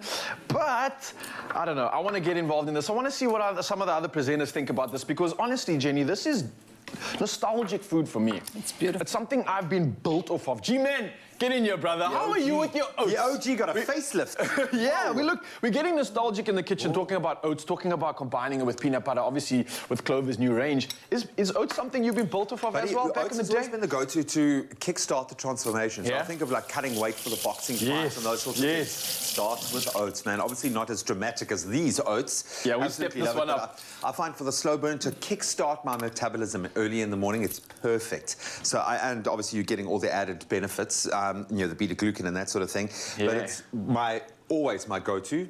A nice clean peanut butter with it. Completely. Perfect Absolutely love it. combination, Can I have a man. taste? Am I allowed? Is Of this mine? course, G, go tuck into that while we talk about more of this recipe. Like I said, the macro balance is incredible. G just mentioned the fact that obviously with the carbs coming from the oats, that's a slow release. So you're getting a low GI, sustained release of energy. And so protein.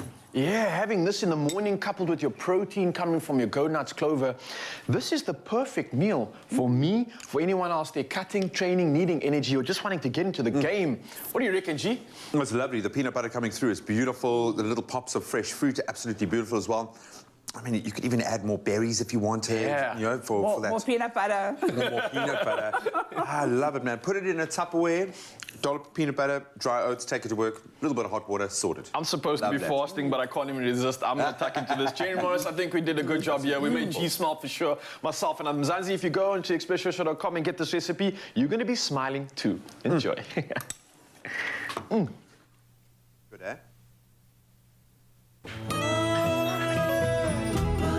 I'll go. But one of you said, oh, he's back. Oh. Move. Clover fresh milk. Made with love by Clover. Only you can make my day.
It's my feel-good breakfast show.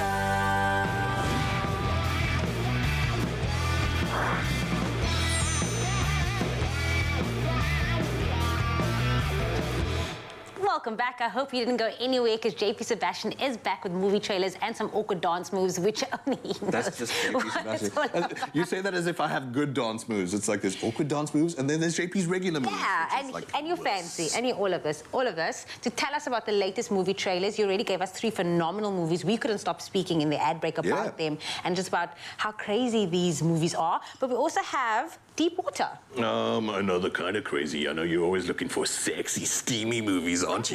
I'm not. You perv, you deviant. I'm really not. Sorry, I'm talking about myself. So Deep Water is 2 sexy people. Okay, well, at least one sexy person as far as I'm concerned. Ana de Armas. Ben Affleck. Is Ben Affleck sexy? Anyone? Help me. I mean, he's daddy. Whoa, if you have to start, I mean. He's a zaddy.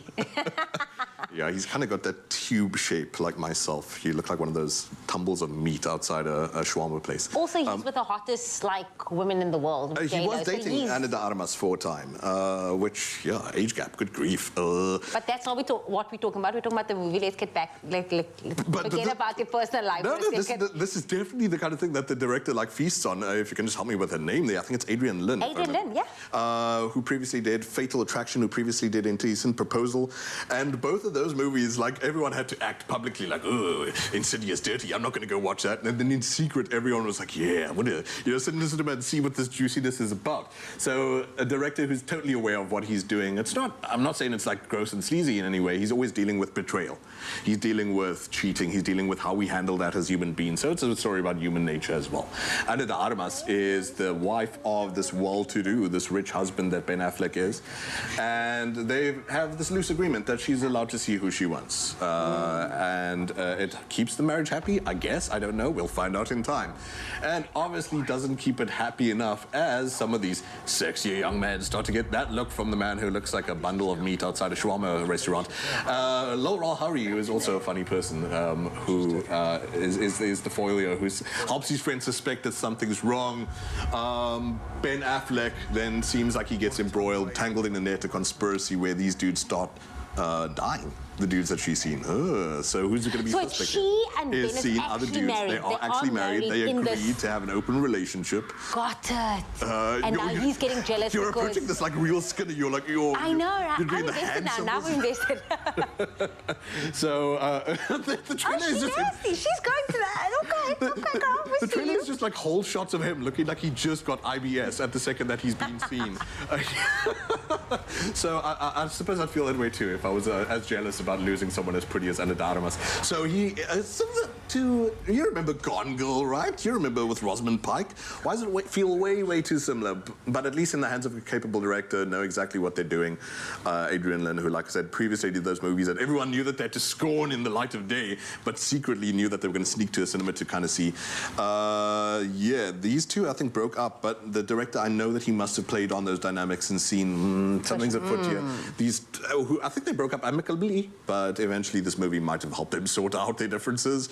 could be quite spicy. I want to sneak into the cinema now. I'm not ashamed. I will kick the door down to go see this in a cinema. But there's no South African date yet. No, but you know that even though this is on the streaming service in the United States, we don't have that streaming service here, so they might just dump it on our big screen. So yeah, expect to see something as large and as saucy as Gone Girl, no doubt.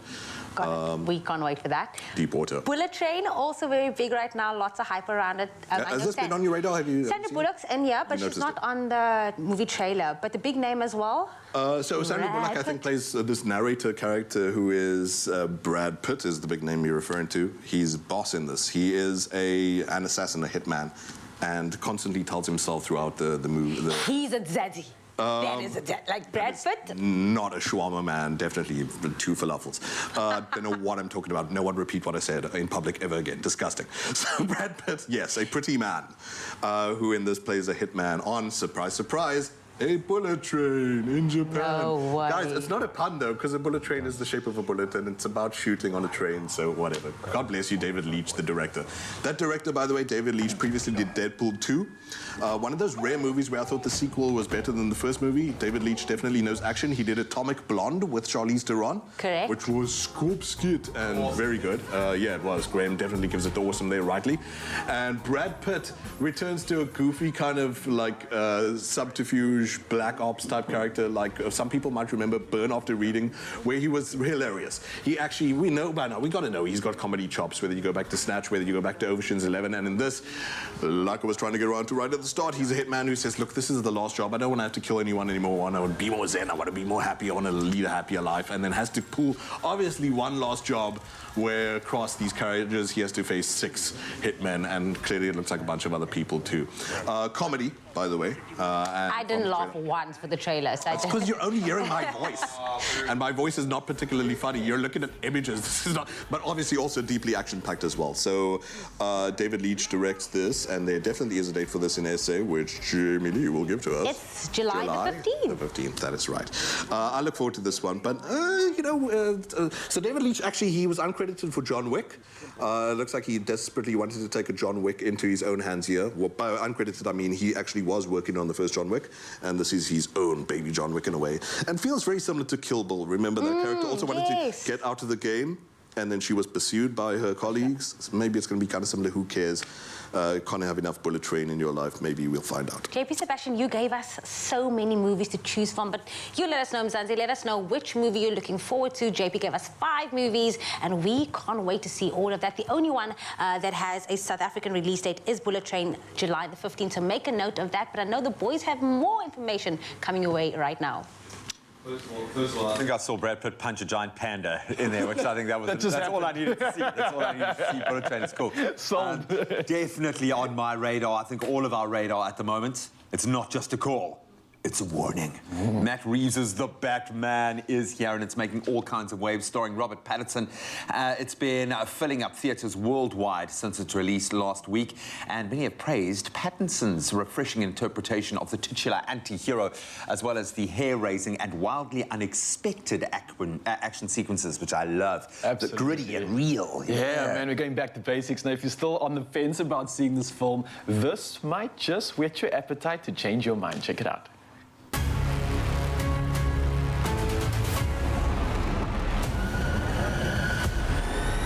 Bruce Wayne. Sorry? I wouldn't be bothering you here, but your people keep telling me you're unavailable.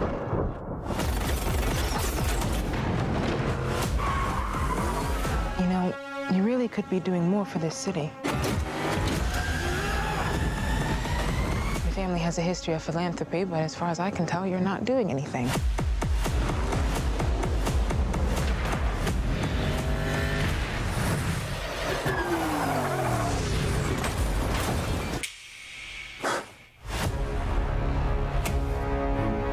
Riddler is asking for you. The killer left this for the Batman. Why is he writing to you? You came. I've been trying to reach you. Riddler's latest. It's all about the Waynes. If we don't stand up, no one will. You got a lot of cats. I have a thing about strays. The bat and the cat. It's got a nice ring. A new friend of yours? I I'm not so sure. I'm just here to unmask the truth about this cesspool we call a city. You're part of this too. Hands up! Stay still! How am I part of this? Oh, you're really not as smart as I thought you were. Bruce Wayne. All these years, you lied to me, Alfred. We all have our scars, Bruce. He's still away. He's involved in this? No, he's not involved. How do you know? He's a vigilante. Who are you under there? What are you hiding? Selena, don't throw your life away. Don't worry, honey. I got 9 of them.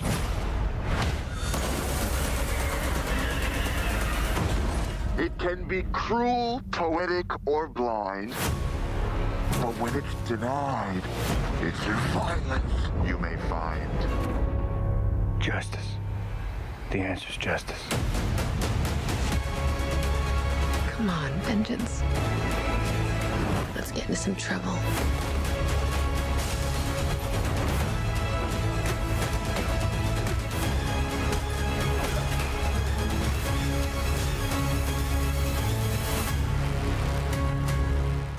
I'm gonna make you eat your own gun.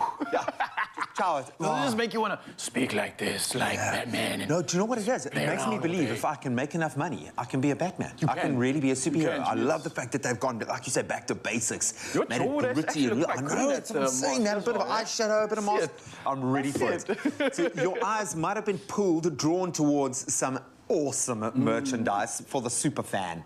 This is for someone who is emotionally invested in the franchise, and Expresso is giving you the opportunity to win an epic collection of all of this Batman merchandise, including a Bluetooth headset, LED laser light, multi-tool, wireless speaker, and more. It doesn't come with the Batmobile, I'm sorry.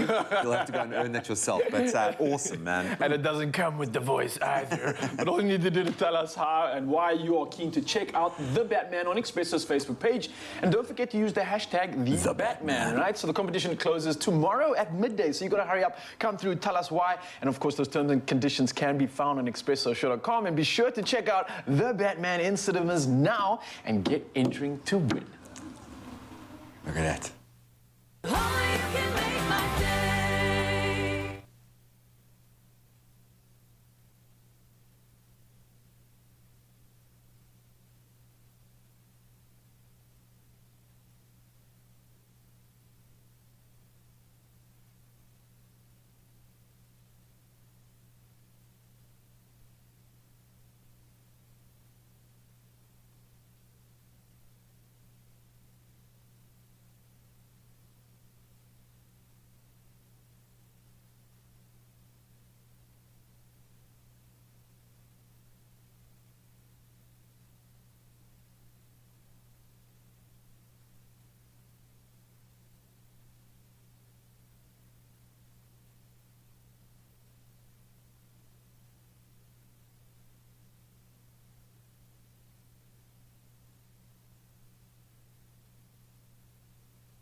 Welcome back, you beautiful people. Yes, you're locked in at your Feel Good Breakfast show, and we are carrying on with all the magic and all the improvements that we promised you today. Now, we're talking about room improvement plans, and they just got a little bit easier because, guess what? 3 lucky viewers stand a chance to win shopping vouchers to the value of 25,000 Rand for a room improvement of your own. Sign up. You're probably asking, how do we enter? Well, to enter, all you have to do is post a photo of the space that you would want to revamp on Expresso's Facebook or Twitter competition post, and remember to use that hashtag #GotGame in your entry. Now, the competition closes the 22nd of March, and remember those T's and C's do apply. Yeah, so let's talk about some inspiration so people get to know how to get involved in this competition. So, you want some inspiration? We're giving you our tips of the day and focusing on one of the most important rooms in the home. That's got to be the bedroom. Yes. Come on, yeah. So here's the thing. Does your bedroom seem a bit dark and a bit small and you're just like, oh, I need to change it up? Well, all you have to do is get yourself a mirror and put it next to your window. So what will happen is the natural light will then be reflected and fill the whole room, making it lighter and a bit more spacious. Ooh, so that's a nice one. Yeah, I like that. Now, here's another tip as well that you can try out. You can invest in block-out curtains. Now, they'll block light better than any other curtain and improve energy efficiency by helping to insulate a room.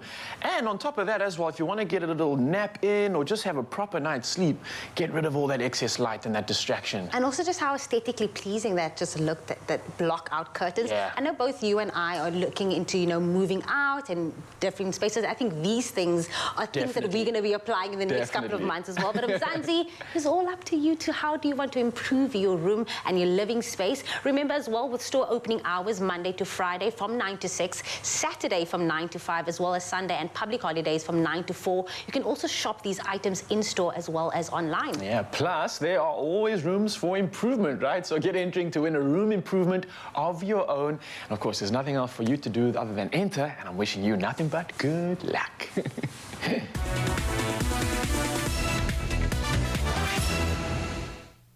Oh, thank you so much, team. And now we are all about the home, yes, this morning. So let's fill that home with the smell of freshly baked cookies.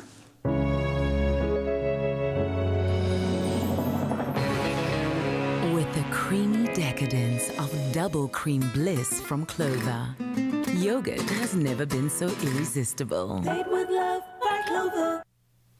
Yes, nom nom nom, it's time to munch on some cookies with the indulgence of Clover Bliss double cream yogurt. You can now have your cake and eat it too with red velvet flavor. I love it. Jenny Morris is here to indulge us with red velvet oat cookies. Perfect for lunch boxes or maybe an afternoon treat with your favorite cuppa. Whenever you need it, you want one on hand. Love it, love it, love it. You're going to love this even more. Oh, I like the fact that we're kind of giving them a bit more substance with the oats. I love it. I just love baked oats. You say substance and also texture and flavor. You want the crunch. All about the mouthfeel for me. Absolutely love it. So what's going in here? So we have cocoa and some flour and our oats, and then we're going to get all of this together, just some brown sugar and vanilla essence. We're going to put all the wet stuff in one bowl and then bring the two together. Some melted butter. Some melted butter. This is so easy. You can actually do this with your kids. And this is our colorant, presumably. Yeah, this is a little bit of red coloring. And then, of course, the magic. I would say don't use your fingers for this. No, you're going to use gloves.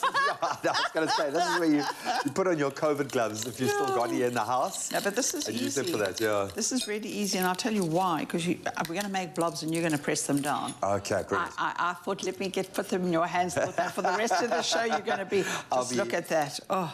I'll be rosy red. Oh, man, that looks delectable on its own. What I love about the Clover Bliss, deliciously thick, creamy, and truly indulgent. It is double cream.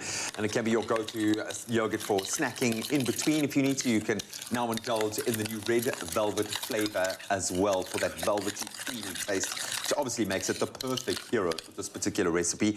And you can add any toppings and textures to your oat cookies to make them the way that you know you enjoy them, because that's what it's about. Is making the stuff you enjoy.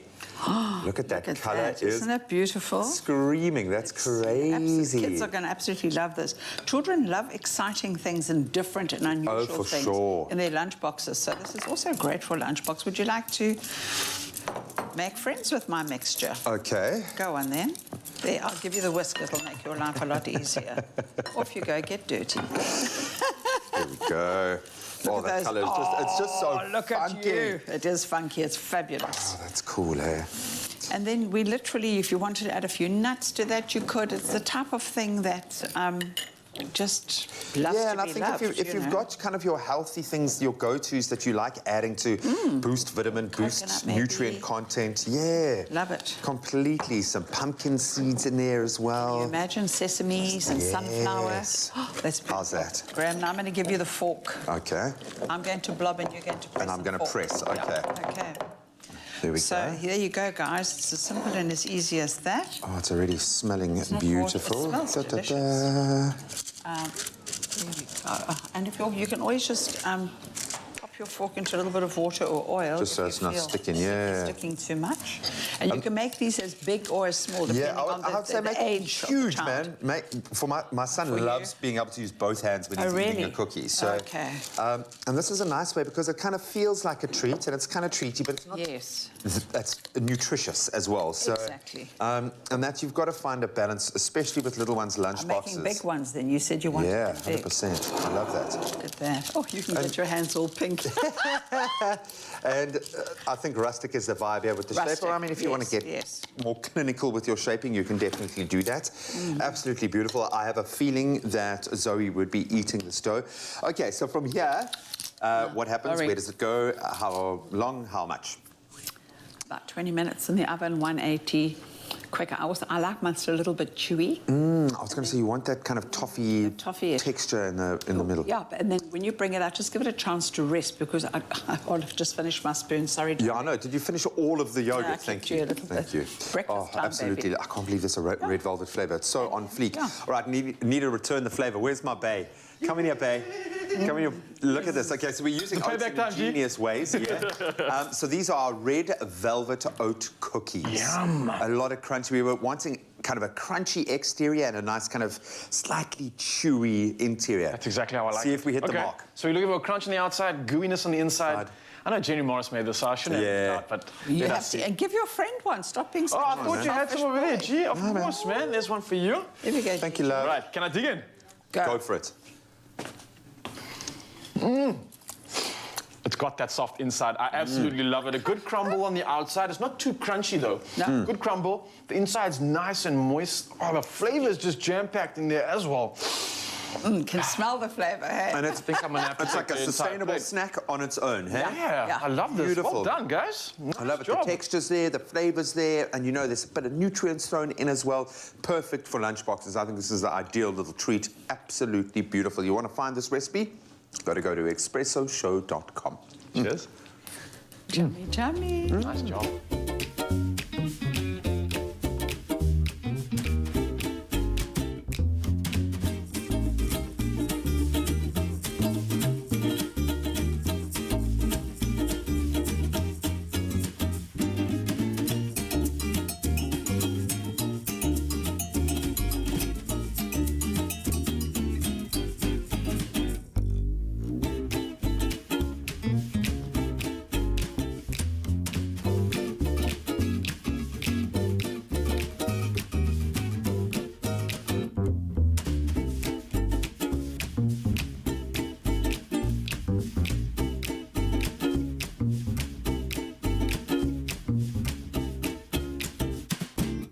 Made with love by Clover.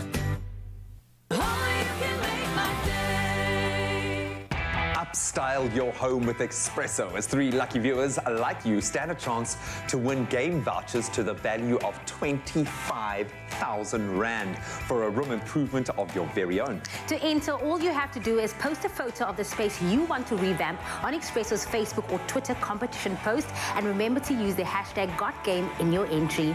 The competition is closing on the 22nd of March 2022, and all the terms and conditions apply. Good luck.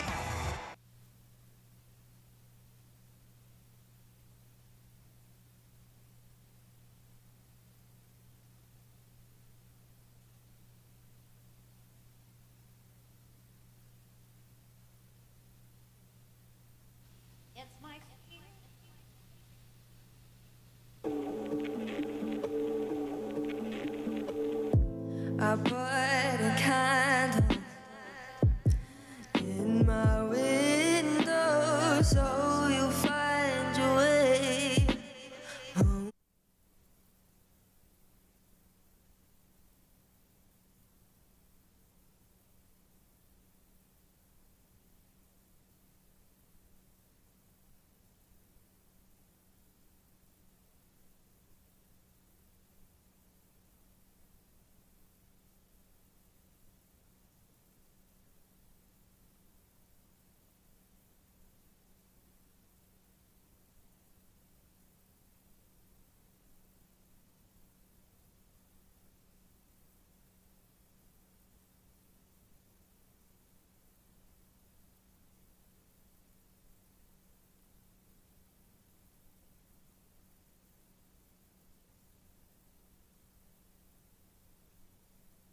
back. You are just in time because we are about to be treated to our second performance from young Capetonian musician Tyler Page. And this song is titled Until We Meet Again. Tell us about the inspiration behind the song.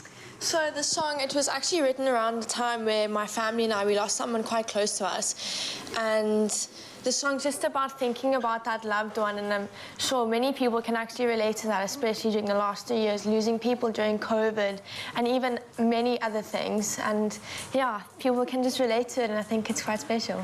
And this song is not released yet, so this is an exclusive to everybody out there. That being said, where can people download your music? I mean, Wagme, which has been released last week, I Don't Believe in Aliens. Where can people get hold of your music? People can find my music on Apple Music, Deezer, Spotify. It's the main music platforms, All and of that. YouTube. Download her music, vocal from the locals. But right now, Tyler Page is here to entertain us one more time.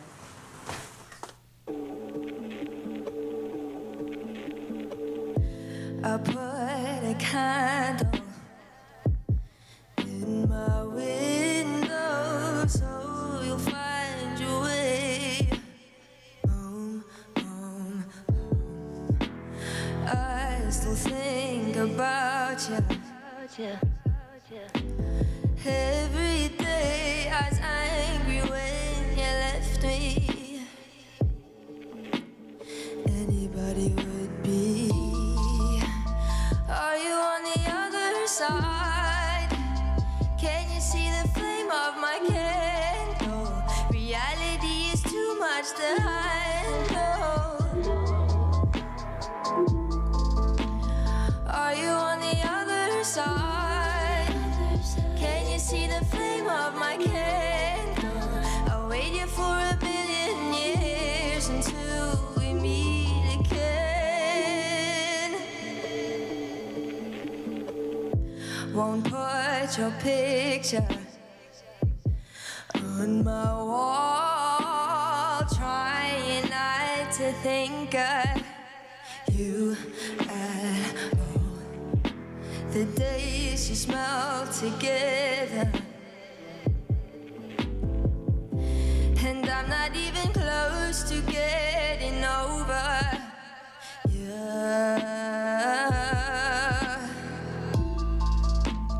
Are you on the other side? Can you see the flame of my candle? Reality is too much to handle. Are you on the other side? Can you see the flame of my candle? I'll wait here for 1 billion years until we meet again. Are you on the other side?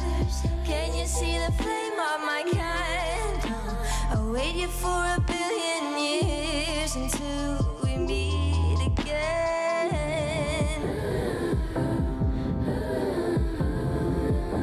Until we meet again. I'll wait here for 1 billion years. Are you on the other side? Can you see the flame of my candle?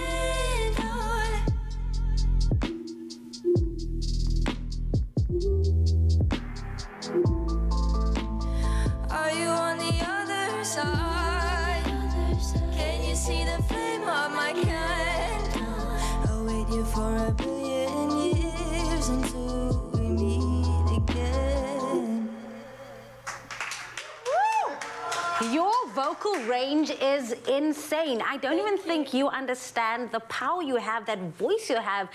Mzansi, don't forget that name. Tyler Page, everybody. Only 19 years old. Download all of the music. By the way, that single needs to be released soon because I'm going to jam to that while I'm driving. I can't drive yet, but I'm going to drive soon.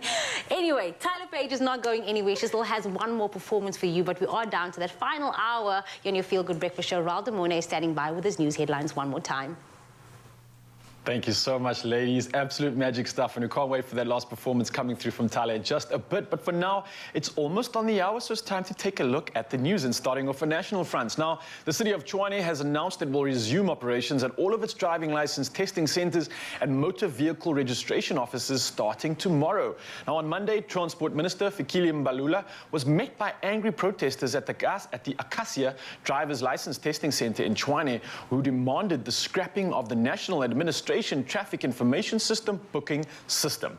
Now, saying it did not work. Now, instructors at driving schools began protesting after they were stopped from making bookings for driver's licenses. Now, next up, Higher Education and Training Minister Blade Mzimande says 200 million rand has been allocated to community education and training colleges in South Africa this year for skills development programs. Now, the funding will be split among the 9 community education and training colleges, of which there is 1 in each province. Now, Nzimande says, and was speaking at the Ministerial Summit on Community Education and Training, which is being held at the Cape Town International Convention Centre this week.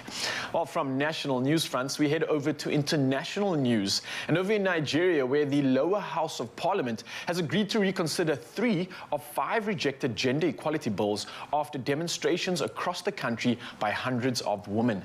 Now, last week, parliament rejected a bill that would have seen special additional seats created for women in national and state parliaments.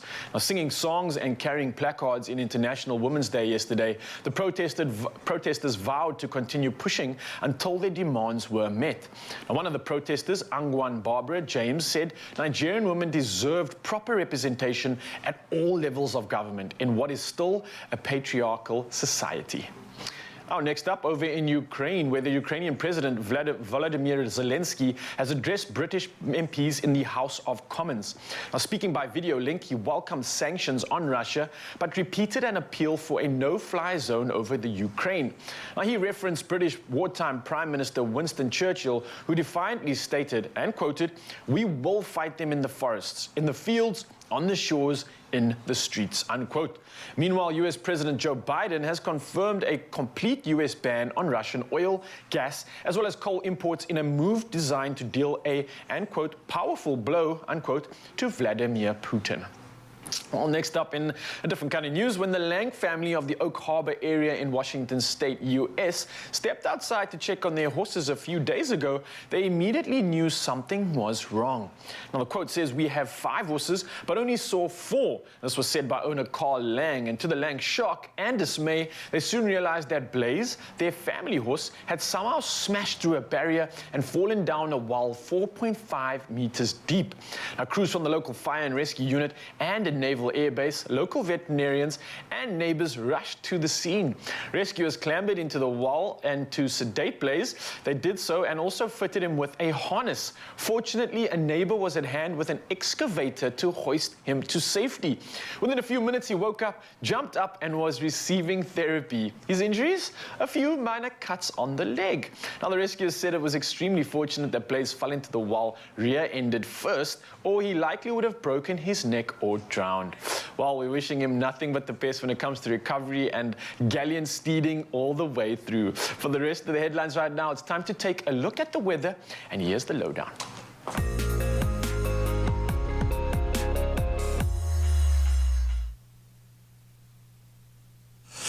Thank you so much, Raul. Let's kick it off with news from the SA Weather Service.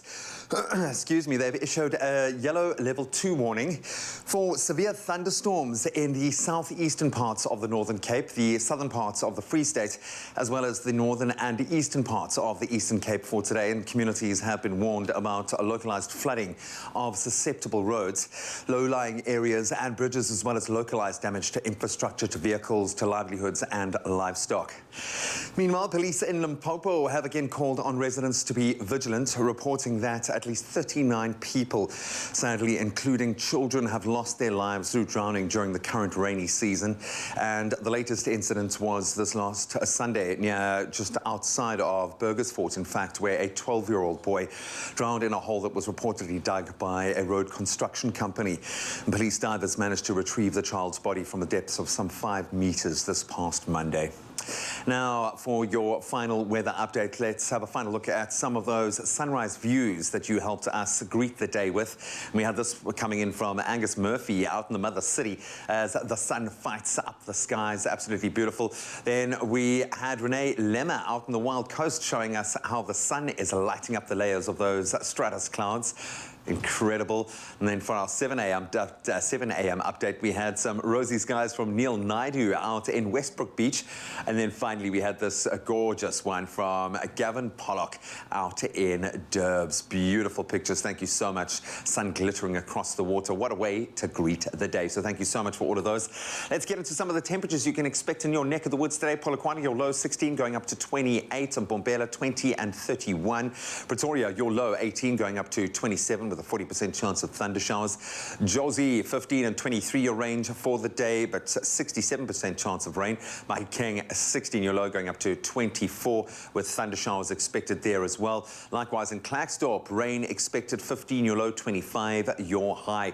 Kimberley, you kickstart the day on 17 degrees going up to 27 with a 68% chance of thunderstorms. Bloem, your low is 14 going up to 23 and a 68% chance of thunder showers there as well. Well, it seems like it's raining across the country. Likewise in Richards Bay, your low is 21 going up to high of 27. Pietermaritzburg, it's definitely going to rain. 91% chance of rain with a low of 17 and a high of 22 degrees. Derbs, pretty similar. 22 is your low going up to 26 degrees with an 82% chance of rain. Umtata ranging between 16 and 26. East London, your low 20 going up to 26 degrees as well. Craddock, 16 your low, 31 degrees your high. Gqeberha, 20 your low going up to 28 degrees. George ranging between 18 and 31. The Mother City starts on a moderate 20 degrees going up to 27. Worcester, you're ranging between 16 and 36 degrees today. Southern, your low 13 going up to a high of 27 degrees and a 71% chance of rain there in Uppington. Pretty hot day, but moderate compared to where they usually take it. 20 your low going up to 32 degrees. And wherever you find yourself, make sure it's a beautiful day. But that's your weather done and dusted. Thanks again for all those beautiful sunrise pictures. Thanks so much. Of course, the show is kicking off and we've got another hour of the magic ride. Tyler is going to be performing in just a bit. And there's one more thing that's happening. Yeah, that's what I've got in my hand. It's the Culinary hotline. Bling, ching, ching, ching. So come through right now. Give me a call and we'll be answering all your culinary conundrums.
It's my feel-good breakfast show.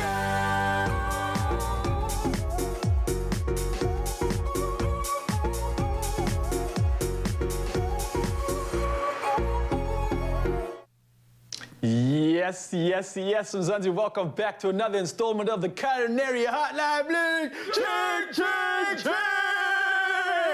Yes, we're joined by one of our favorites. It's Clem Chef in the building. And if you have any questions for Chef Clem on all things in the kitchen, culinary conundrums, don't matter what the question is, we're here to serve you. And you can call us right now. It's 021 110 552 because we're coming at you with all the tips of the day. Chef Clem, Welcome, man. How you doing? I'm so good. How are you doing? Always good when I get to spend time with you in the kitchen, man. It's time to get educated. I can't wait. What are you going to be doing for us? What do you got prepared? I know the numbers on the line are going to be popping off, so you've got a nice array of things. How's your cooking been this week? This week? Yeah. Can I be honest? Yeah, please. I feel like chefs and cooks on TV don't talk about this enough. Yeah? I made this amazing rice dish last night and it flopped. Yes, you're a human being. Yeah. Yes. I was bleak. I was just out of it. And you know what? I was actually really happy because it's only a failure if you don't learn from it. Yes, this is true. And I learned something new. So hopefully when the question does come around about that rice and doing something specifically, I know the answer now. So I'm feeling good. I like the transparency, man. I think Mzansi needs that because they literally think that you are perfect with everything you do in the kitchen. And generally you are, but it's nice to see that you're still human too. I like that. There we go. How's your cooking been? It's been okay, man. It's been, I haven't had the time that I wish I could have spent into my meal, so it's just been like flash. Yeah, nice. But I'm eating. I'm healthy, so We're good. And I get to steal some of the food on the show, so that always helps too. Hey, sharing's caring, sharing's caring. We actually do have a caller. I wonder if she's on the line now. Hey, let me use the mobile because things are a bit different now. Guys, it doesn't ring. We are looking for a new phone. We don't know what happened to our phone. We've just got this right now. So if you would like to donate a phone to... No, just joking. Keep your phone. This is cool because I think we got it on Zoom, so I'm just using this for the voice, but we can actually see it right now. So let's say a good morning to Hasina in the building, all the way from Cravenby, northern suburbs, Cape Town. How are you doing this morning, you beautiful soul?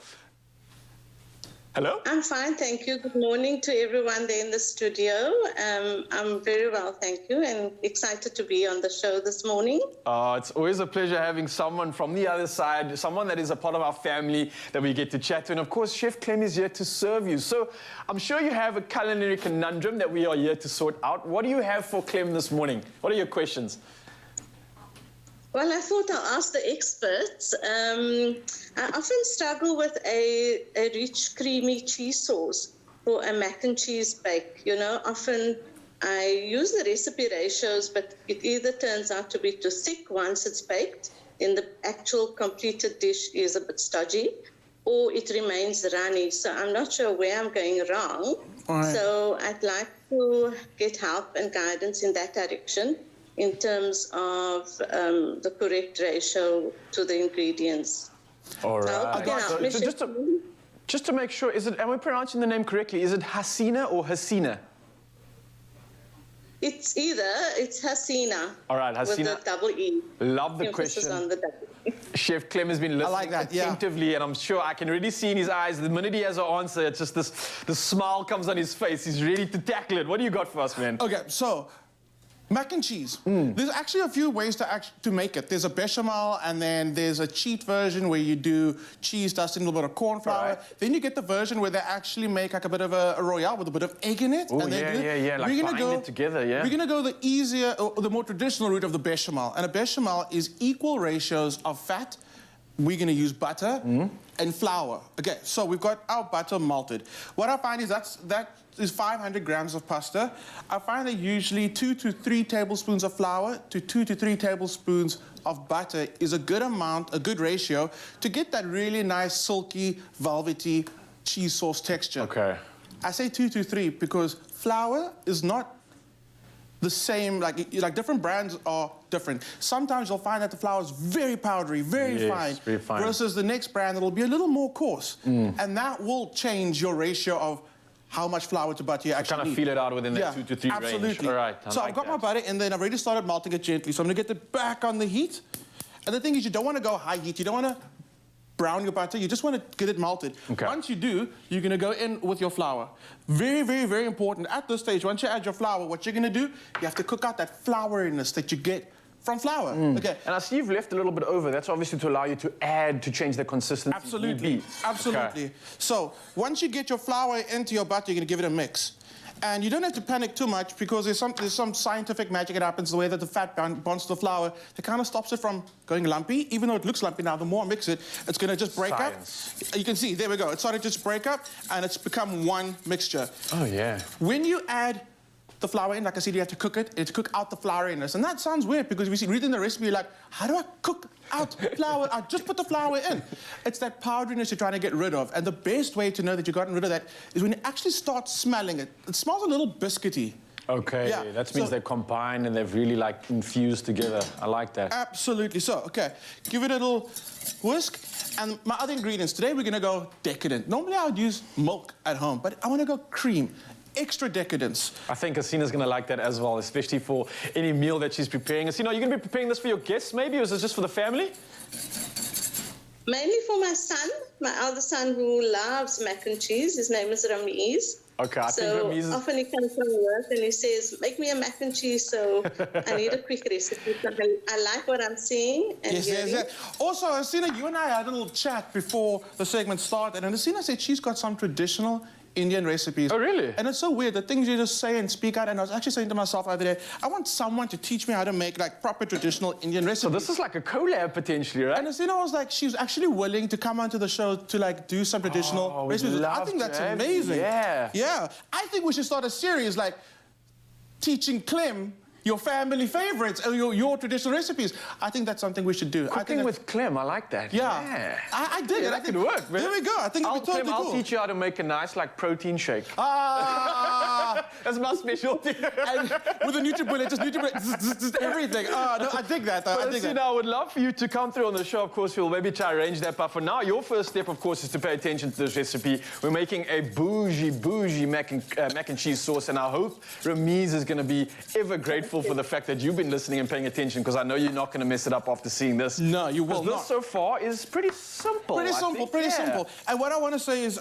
when you are doing this at home, and if it is your first time doing it, don't be talking to people and like everything. Keep your eye on the pot. Okay. As soon as you hear that, you've got to focus, concentrate. No talking to the kids. I'm sorry, I can see it. Only thing you're allowed to do is watch the show. Only thing you're allowed to do. No, you gotta keep your eye on the pot. Okay, so I've added my cream. The thing is now, right? What you want to do before I say, oh, that looks too runny, let me add more flour. You don't really want to add the flour now, because then you might get some lumps. If your sauce is too runny, I've got the best hack for you. Okay. And you are going to add some flour to it to thicken it. Yeah. Take some butter and just soften it. Take some flour and you mix the two together to make a paste. Ooh. You add that paste into there, because like I said, the fat bonds the flour and stops it from being lumpy. Yes. You make that buttery flour paste, you put that in there, then it'll start thickening. But we're not going to do anything to this. Even though it looks a bit runny now, we're not going to do anything, because flour will only start thickening the sauce once it heats up. So you're looking at this and you're just adding flour, and in the end, you're going to end up with wallpaper paste. Don't do that. Okay, so keep an eye on that. That's going to start heating up. Now, the cheese today. I can't tell you what cheese you can't add to a mac and cheese. I've seen situations when I was a student chef school, I've seen the students that lived on res even use cheese spread. Okay. And it made a banging mac and cheese. Use whatever cheese you like, okay? So, Clem, before we get into the cheese, because I know there's a lot of concentration that needs to go into this, I know we've got another part about this. Obviously, you, Mzansi, can check out expresso.com to get some of these tips right now. Chef Clem is just moving on to the cheese. We'll chat about that in just a bit, because the culinary conundrum does continue. We'll catch you in a moment and see you in the kitchen soon. And zing, zing, zing. I look forward to seeing you shake your protein, Raul. So for those of you who have just tuned in and just joined us this morning, where have you been, first of all? But we are here in studio today with the lovely and unbelievably talented Tyler Page. And we've decided to play a little game to put her through her paces and test her musical knowledge this morning. It's called Music Match, and we love it. So let's see how quick she can think on her feet. Are you getting nervous, Tyler? I'm trying to kind of add a bit of spice to make you nervous. I think you're going to be good. Raul, come in here, my friend. Shake your... Do a protein shake. I want to, but like, I don't have the confidence against her, man. It's like intimidating. So I want to know, because it feels like there are a lot of influences. Are you kind of broad in your musical knowledge? Are you quite focused in your lane? How much of a musical knowledge do you have? I don't think well on the spot. Really? Yes. That bodes well for this game. Because remember, for entertainment value, you messing up is as funny as you getting it right. So we really don't mind. But it's a fun opportunity, and you'll be surprised. So just calm your mind. Okay. Also, can I just add something? Because I noticed good musicians like you and people with beautiful voices, you try cheat, and you just try and just sing anything, and because your voice is so good. Can I make a proviso right now? If I can't tell the difference of whether it's a real song or not, and you sing sing it, I will call it a real you song see, that's because you've unfair. sung it. She can just you've sing sung anything it into then. existence. There's nothing wrong with that. Okay, these words are so secret, someone had to send them straight to me, okay? So no one has seen these words. Are you ready, guys? I'm ready. Okay, I've been trying to make you as nervous as possible, but you've really got nothing to worry about, okay? So I'm going to give you one word, and then you'll have to complete a song with the word in it, or at least give me a nice line from that song. Easy to do, I think, in thought, in action, maybe not so much. All right, guys, are you ready? Is your heart beating like mine? Yeah, my heart's beating, man. All right, Tyler, we're going to start with you. With our let's go. very first word is smooth. Oh. Smooth operator. Smooth operator. Beautiful. Smashed it out the park. Smooth operator Nice. is perfect. Okay. And that's 1 point. I think she was hustling you, dude. She was. I think she was just giving you a she's false got this sense of- smile on her face. Yeah. I see something going on here. All right, Ooh, buddy. Are you right. ready? This one, I'm hoping, is kind of fits in with your lifestyle. Drive. I've been thinking about scoring at the midnight drive-in. You're the one I'm adoring at the midnight drive-in. You're the one I'm imploring. That's my number, man. That's beautiful. 340 mil, that's my jam. And you got to use your accent as well, dude. So that's his box tick. I don't have to get anything right now, but you can take it off. It's done, man. My moment is here. Oh, that was brilliant. Okay, well done. We're off to a flying start, guys. This is really impressive. Set the bar. Okay, let's move on to our third word here. Move. Moving my hips like crazy. I don't know what. It is. Okay, I'll tell you what. I'll make you a deal. I'll give you the point if that's going to be your next song that you're going to release. It's done. That's the next EP. Gotta move. Oh, It's nice. crazy. I know. No, you'll get the point because you're just awesome. Buddy, this is a fun one. Doity. Dirty. I'm just thinking of Dirty Dancing. Come on. Come on, Ryan. You could do it. The Peanut Gallery, feel free to...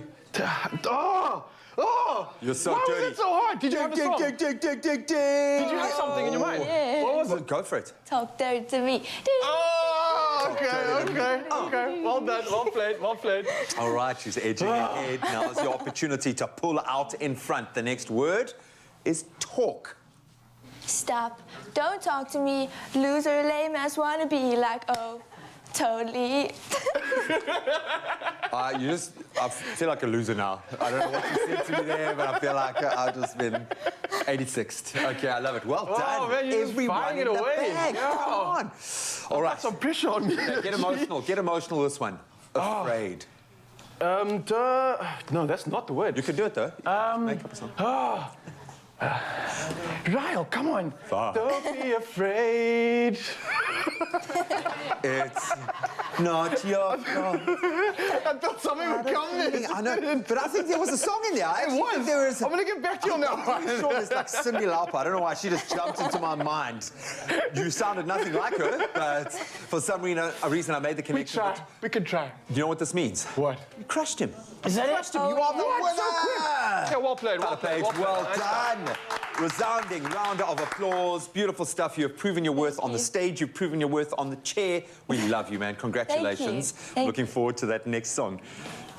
Shake your hips like crazy. Shake your hips. Her career began and ended on this show today. We'll be back in a few with a brilliant performance, another, so please don't go anywhere. You're going to want to, I think, make sure that you stay connected to your couch and then get up and dance. But we'll talk a little bit of couch in just a moment. Nice job.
It's my feel-good breakfast show.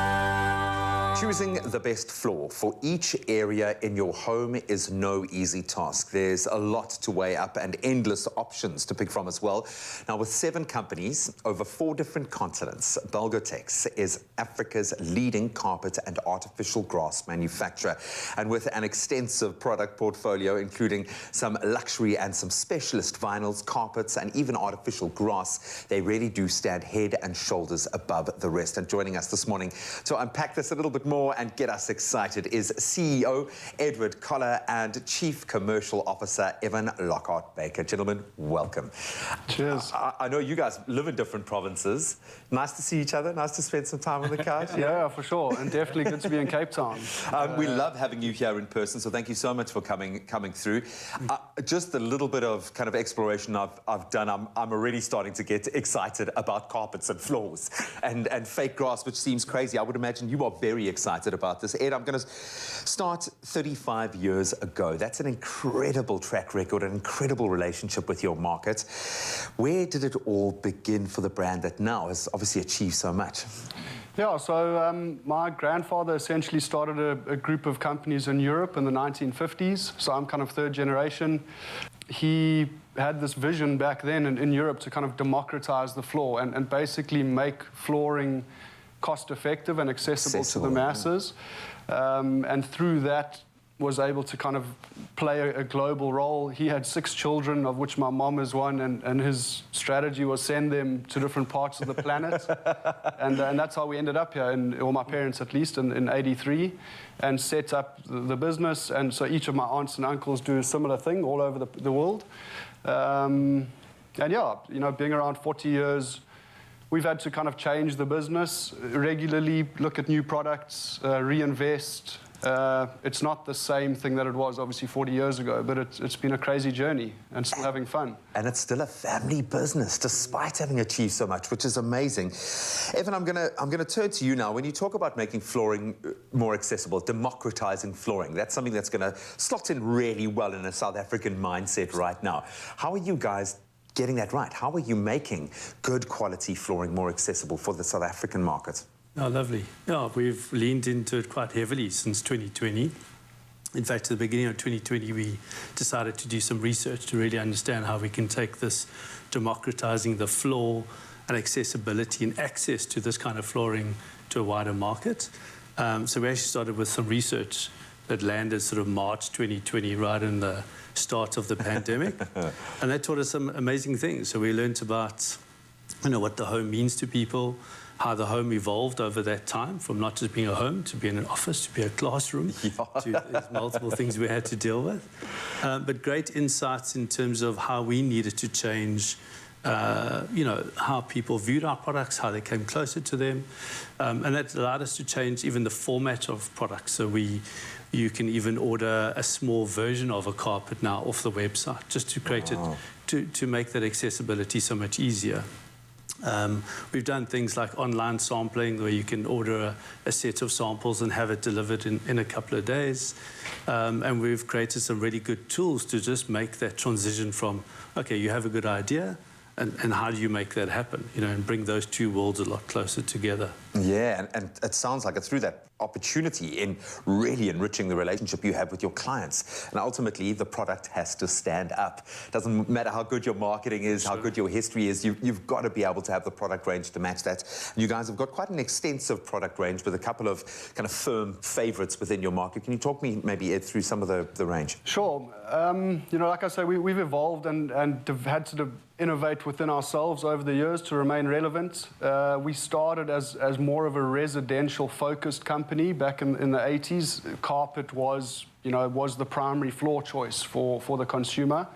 So we've evolved into commercial carpeting, artificial turf, vinyls obviously being a massive part of the market globally, hard flooring in general. Yeah, a hospitality portfolio. You know, with whatever the equipment we've got, with the networks we've got, it's pretty easy to kind of slot new products in. Flooring is an integral part of any building structure. And so as things keep evolving, we just kind of slot new things in and remain part of the conversation. I love that, and that's often something you'll take for granted. You also offer indoor and outdoor sports surfaces as well. When did that evolve, and are a lot of people building sports things at home? There's a fair amount, a lot of kind of converting of tennis courts. You've got the base there.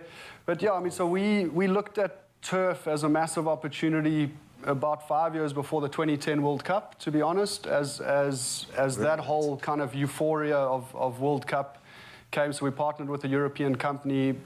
They shared their IP with us, and essentially the carpet machinery is the same equipment that you use to make an artificial hockey field, for example.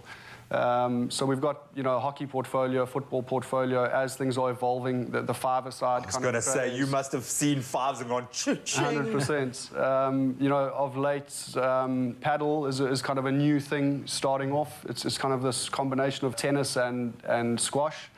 And there we took the business model a little further than what was existing. So not only do we make the carpet, but we've also got a fully fledged turnkey construction division that offers the end user, you know, a one-stop shop, all-in construction solution, which is pretty nifty. Brilliant, man. I've got to ask you, Evan, how do people go about choosing the right floor for them? I know that there's a lot to consider in this space. Where do you begin? What should be going through a person's mind when considering their choices? Yeah, I mean, it's definitely a very individualistic kind of choice and creativity when someone's at home and, you know, what style do they want? We've definitely seen consumers have more access to information. So I think people tend to know what they like, and they just need some confidence to make that next decision. We have quite a significant network of partners who do the installation for us around the country. Those partners are all available on our website. So depending on where you live, you can basically find a number of options on the website to engage with a partner. And then for us, you know, making that transition online to make some of those decisions a bit easier has transformed. We obviously try keep on touch with trends and color changes and all of that. So that's big R&D work on our side. And then we've done fun things like augmented reality, where you can use your iPhone, choose a product, and actually in situ have a look at that product in your own space. But, you know, it's a very tactile product, and we try to connect people to, you know, learning a little bit of how the product looks online and then engaging with our network to make those final choices, and, you know, estimating and some product choice definitely happens in that world. So a little bit of old school, a little bit of new school. Yeah, how far 100%. We have come in 40 years. That's incredible. I'm going to wrap this up now with you, Ed. You've recently received South Africa's first custom industrial 6 Green Star rating. Why is going green to this degree so important to you? You know, it's kind of been the philosophy of the business, is that a lot of the way we make decisions is about long term. You know, whether it's investing in new machinery, there's a 10-year decision there. So that's kind of baked into the business. Nothing, there's no short wins. And so, yes, the 6-star green rating building was a fantastic kind of internal achievement on wanting to achieve something and then going and doing it. But that's kind of one of many in that conversation. Sustainability is key for so many reasons. I don't think there's any... Yeah, you need to do it now. It's not a nice to have. It's exactly. Nice to have. And in the same conversation, you know, like there's sustainability, the way you make product, the raw material that you select, the end of use of that product, the staff that are involved in it, your supply chain, whether it, you know, anti-slavery kind of commitments that we make. You're future-proofing yourself, to use another COVID term. Gentlemen, it's been an absolute pleasure connecting with both of you. I'm just thinking, I can start my own family business and take over the world. Absolutely beautiful stuff. But to keep doing what you're doing, working with this conscience, working towards giving your market that accessibility, and ultimately providing a market-leading product, I think is what it's all about. So, gentlemen, thank you so much. Enjoy a bit of quality time together while you got it. And of course, we are hoping that you're going to get as excited and delve into this world, striving to be a world-class African brand showcased through the deep connections that they share with people, with product, and of course, with the planet. Velgatex focuses their efforts on innovation, on quality, and sustainable product manufacture. And there really is something for absolutely everyone.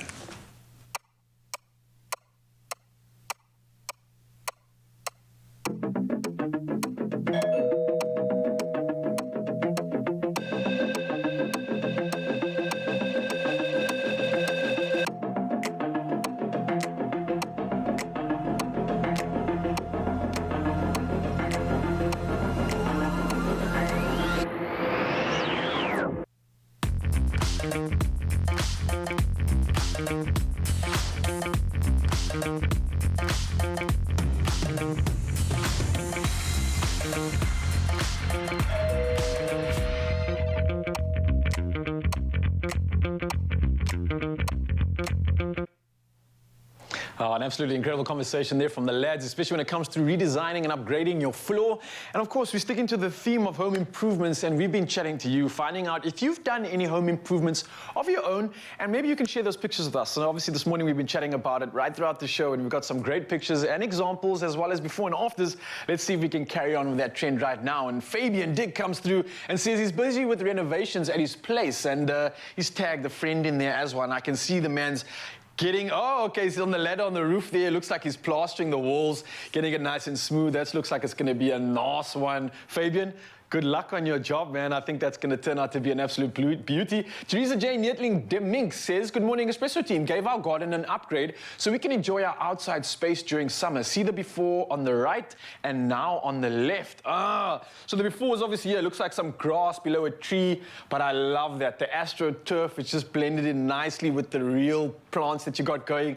So you created a nice gardenscape there. Well done. Nice stuff indeed. Mzansi, I'm pretty impressed considering the DIY jobs that we have to do and how overwhelming they can be. But I hope that the show today has given you some inspiration and enthusiasm to maybe go do your own improvement at home. No matter where it is, you can create and change your space to exactly how you want it. And I hope today gave you some more advantages on how exactly to do that. Nice stuff, Mzansi. Beautiful stuff indeed. So feeding off that, maybe you know the saying, you've probably heard it before, out with the old and in with the new. Well, as we all know that there is nothing better than coming home to a brand new lounge suite. Imagine you could do that after you've done all your alterations. Come in here, my friend. Coming in hot, G. Woo! Look, I know you've spoken for at the moment, but I just want to introduce you to someone new in my life. My baby girl. She's lovely, she's beautiful, she's gorgeous. So if you are in the market for a new suite, maybe that's the finishing touch on the work you've been doing in your living space, you deserve Goma Goma. Yeah, man, G, they honestly have such beautiful lounge suites that are super, super comfortable. It's something that you could actually mistake for a bed. Yeah, that's how comfortable. Look, I mean, I've been battling with my painful back for the longest time. This is where I'm not feeling any pain at all. You've been looking good for the last few weeks, actually. The arrogant tilt. Yeah. We've spoken about it before. Well, from a recliner range that allows you to really lounge back, still maintain the stylish elements and completely timeless. Then we've got chairs and sofas from the Goma Goma Classics range. It is designed to be comfortable and also have those beautiful clean lines in design. Yeah, so true. Now listen to this. The classic recliners also ensure you get the best seating experience, and the classic suites provide uncompromising comfort, as you can clearly see, and the style and the classic singles add a touch of class and style to any room. So if you've got those improvements coming, then this is the perfect This is the final statement. This is like the cherry on the top, right? Exactly, man. And they go the distance as well. You're going to have one for life. So we want you, please, to follow Goma Goma on their Instagram page right now, and that's at Goma Goma_SA, or get onto their Facebook page, just simply Goma Goma, as well as visiting their website, goma.co.za, to get inspired about your own space. Find out more about their various top quality lounge suites on offer. And maybe, just maybe, this will be, as Raul said, the cherry on the top for your own. Now? You can do that. You've earned it. No, buddy, you've got to get back in the kitchen, boy. Back in the kitchen. Upstyle your home with Expresso, as 3 lucky viewers like you stand a chance to win game vouchers to the value of 25,000 Rand for a room improvement of your very own. To enter, all you have to do is post a photo of the space you want to revamp on Expresso's Facebook or Twitter competition post, and remember to use the hashtag #GotGame in your entry. The competition is closing on the 22nd of March 2022, and all the terms and conditions apply. Good luck.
Welcome back, another edition. It's the Culinary Hotline. Blink, ching, ching, ching. And of course, we're carrying on from previously. And also last week, we had a couple of guests that had some questions and conundrums. Darren came through. He struggled with something called acne. I know a lot of us in South Africa will be very familiar with that. And we had some questions for Chef Clem that came in. And of course, Clem served up some good advice, right? Darren was a legend, though. I can't wait to get Darren back in the kitchen. Yeah, so we helped Darren with his acne, but I believe there are quite a few more questions about it. So many questions, man, because Bruce Williams came in and said, what type of rice must I use for making acne? On top of that, Kim Andrews also wants to know, when I make biryani, it always burns. What can I do? Oh, okay, wait, that's similar. I can actually answer that because of my experience last night. Okay. So those two? Yeah. So there's another one coming, but you can start for now. So when you go to a place like Indian restaurant or the takeaway places and you get biryani or acne, most of the time they use basmati or jasmine. Those are traditional or jasmine, ones. okay. However, at home, if you have normal like specco long grain rice, use it. It'll work, it's delicious. It's just a different texture that you get with the basmati and the jasmine. It's a little longer, but those are the main rices that you can use. Essentially, what you're looking for is a long grain rice. Long grain, all right. Don't use short grain. Short grain would be your bomba and your bori, or the things that you end up using for paella or for risotto. Don't use those. Use a long grain rice. Okay. The most important thing is wash your rice. That's what you have to do. That's a very important step. So. And that's without soap and stuff, right? It's just Zoe Brown and mince and rinsing your mince. You don't use soap. You just use water and you just pop it in a bowl, massage your rice, and you'll notice the water will turn extremely murky. Strain off that murkiness and basically do it until the water's like almost clear. Almost clear, all right. If you don't, what happens is the excess starch on there makes the rice clump together and you're going to get mushy rice and you don't want that. Okay. Next question. Nice. Her biryani burned. Yes. So what happened to me last night, I made a seafood rice dish and I made quite a big portion of it and I cooked it on a ceramic stovetop, and I learned last night, it's a new one, that it heats up and then goes off and then heats up and goes off. That's not what you really want to have happen with rice. Okay. If you have a temperamental stove that you're not too confident with when you're cooking rice, what you do is once you bring it up to a heat where you see a bit of steam, or even if you're cooking rice, it starts bubbling, pop the lid on, put it in the oven. That way you're getting an even heat distribution from all around. Beautiful. It's more controlled. Yes. Versus being on the stove, we're getting one heat source. From the bottom, and it's got to work all the way from through. the bottom to the top. Yeah. In the oven. In the oven. Pop it in the Beautiful oven. stuff. Clem, we've got another question coming through. We have so many questions. I'm here. But Petronella McCallum says, Chef Clem, can I make the acne without the caramilk with a buttermilk? Oh, yeah, that was the word we learned. Caramilk is buttermilk. Yeah. So the reason we did that was to just add a little bit of flavor and help it tenderize. But we also used chicken thighs. I think we used chicken thighs last week. You don't have to. You could use yogurt. But if you don't have yogurt, don't have buttermilk, don't do it. It's perfectly fine. Just make sure you still marinate your chicken in those spices before you put it into your dish. Okay, nice I stuff, want more man. questions. Yeah, look, okay, look at that. Here we go. Questions coming through, of course. Hey, and the phone is ringing. The new mobile edition. The mobile edition. Good morning. This is the Culinary Hotline. Bling. Who is calling, and how may I help you? Hello. Hi. Good morning. Good morning. Who may I ask is calling? You're speaking to Shamina. Shamina, how's it going? Where are you calling from? I'm calling from Johannesburg. All the way in Jersey. How's it going on your side of the world? Cold and rainy. Don't worry, we are here to warm your day up and help you out with any conundrum that you do have. So Chef Clem is here, the specialist. You have him at your beck and call. What is the question or conundrum that you have for him today? Well, I've been trying to make paella and I just cannot get it right. The rice just gets completely soaked up and I just don't get it right. All right, so she needs to get a paella right. And what is it exactly that you're struggling with your paella? May I ask again? Well, the rice, I don't know how to cook the thing properly. I do it with like this and it never ever comes out right. Okay, so I think the rice is the biggest issue here that she's wanting to deal with. How to cook it correctly, especially when you're making paella. So for me, what you're gonna do is when we cook rice, don't worry, I was like, are you gonna hit me with it? For me, when you cook paella, sorry, I got some cheese sauce in there now. Often we end up cooking it in a pot, but that's not the best way to do it. So what you need to do, again, this is where you try and use a short grain rice. Okay, short grain rice we just for your spoke about that, paella. Okay, yeah. Bomba rice is the traditional one, but we don't really get a lot of it in South Africa. We have to import it. So arborio rice, risotto rice works beautifully, okay? So what you're gonna do is when you get all the ingredients into your pan, you're gonna get your stock into your pan, and I suggest using a pan, a nice big pan's got a nice amount of surface area. Get your stock, get your ingredients in there, and then you add your rice to your pan. What's gonna happen, because you've got a larger surface area, it's gonna evaporate a lot faster, okay? And that is actually the trick. When it sits in the pot, it just takes too long to evaporate, and you end up overcooking your rice. It takes too mushy. When you do it like this, and you do it in a pan, no lid, just let it do its thing, you end up evaporating more water, you get beautiful textured rice, and that for me is the absolute trick to cooking paella. Also, paella cooks on an absorption method, which means you're adding your rice to hot liquid, and as soon as it hits that liquid, it's going to start absorbing the moisture, and then you just got to cook off some of that moisture, and you're done. You know what? I'm loving all these rice questions. I honestly feel like we need to do a proper rice culinary hotline, and if you'd like that, let us know on Facebook. But rice is such an important ingredient to work with. I mean, it feeds nations, yet there are so many questions about it, because even me, like last night, had a flop with rice. You're just constantly learning about how to cook rice, and I love these questions, so we'll actually do it. We'll actually do a nice paella on the show for you, so I can demonstrate how to do it. Thanks for coming through with that question. That was incredible. I hope you have some more confidence with your paella. Are you going to be attempting to make another dish? Shanice, you still there? I think she's watching the TV. She can't even concentrate on us. I don't blame her, That's a job well done, though, Clem. And I do agree with you, especially when it comes to the different types of rices. We take it for granted that rice is rice. Exactly. And it just needs to be boiled and a little bit of salt and bala, you're done. Kind of like bread. Just make bread, put it in the toaster. But there's so many different types, and I'm loving the fact that we actually have an opportunity to kind of like dive into that and really discover what it is that is the perfect pairing with certain rices. So I love your idea about let's dive into rice and really unpack it, because it can be intimidating, and it's so essential to getting your dish right. And you're doing a dish right now. Are you still finishing off our cheese sauce earlier? We talked so much on the segment, and I absolutely love it. So what I did was I finished the cheese sauce. One thing I added was a little bit of nutmeg. Yes. A little bit of nutmeg just kind of like adds a bit of attitude to your cheese sauce. I used a very mature cheddar, and I used a very nice, delicious Parmesan cheese. Those are my two cheeses I chose, but you get at home, use whatever you like. One thing I did, though, I didn't use my cheese sauce immediately. If I did not put a piece of plastic wrap on the surface of the actual sauce, the sauce would form like a skin. That skin, that layer, yes. If you pop the cling wrap directly on top of the sauce, it won't happen. Like literally on the sauce itself, not like a lid, but like on it. Not on the pot.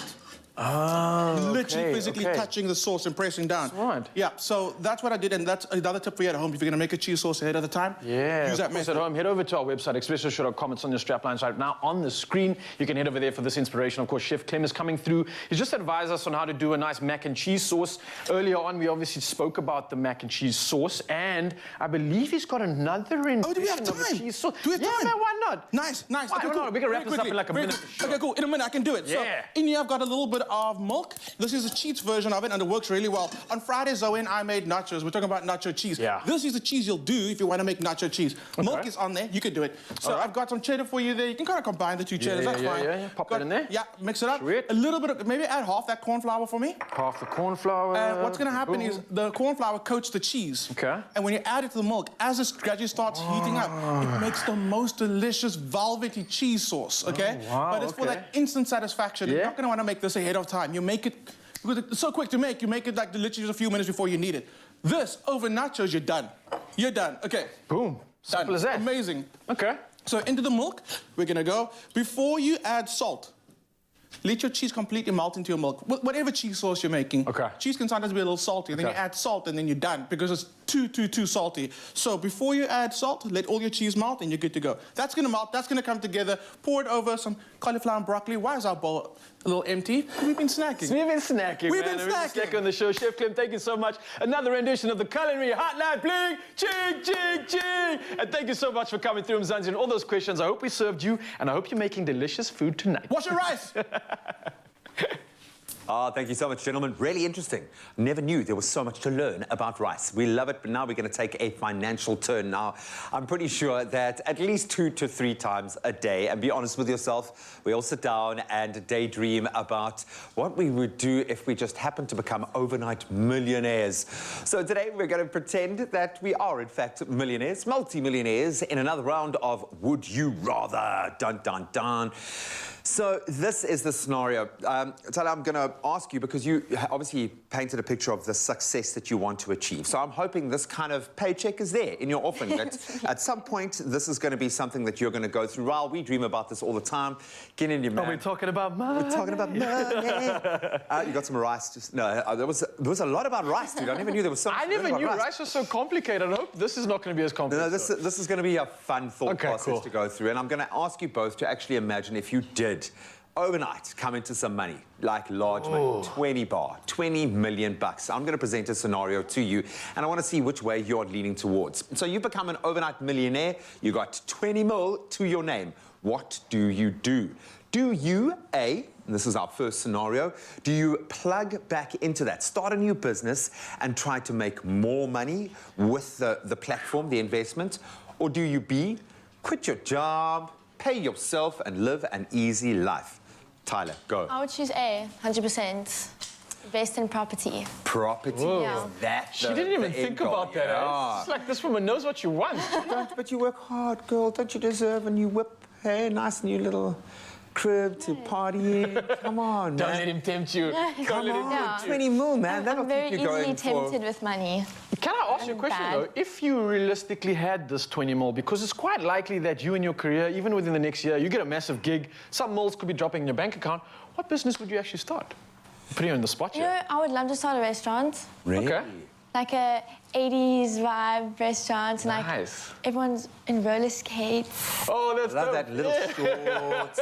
Yeah. Not allowed. Where's your headband? You're not allowed in here, buddy. Get out of here. Why are you wearing rollerblades? I said roller skates. Retro, man. I like that. I love that. Okay, I'm hoping you're going to give us what we need to hear you. What were you doing? You want a new whip, G? Come on, man. Look, I'm trying to do the quick maths in my head, right? Because if you were to take 20 mil and put it away, and let's say you're earning, I don't know, what is the interest rate you can earn off that? Like 5–10%. What does that work out to? Like a couple grand every month. It's not you bad, could live a meager life and then have something in the bank account.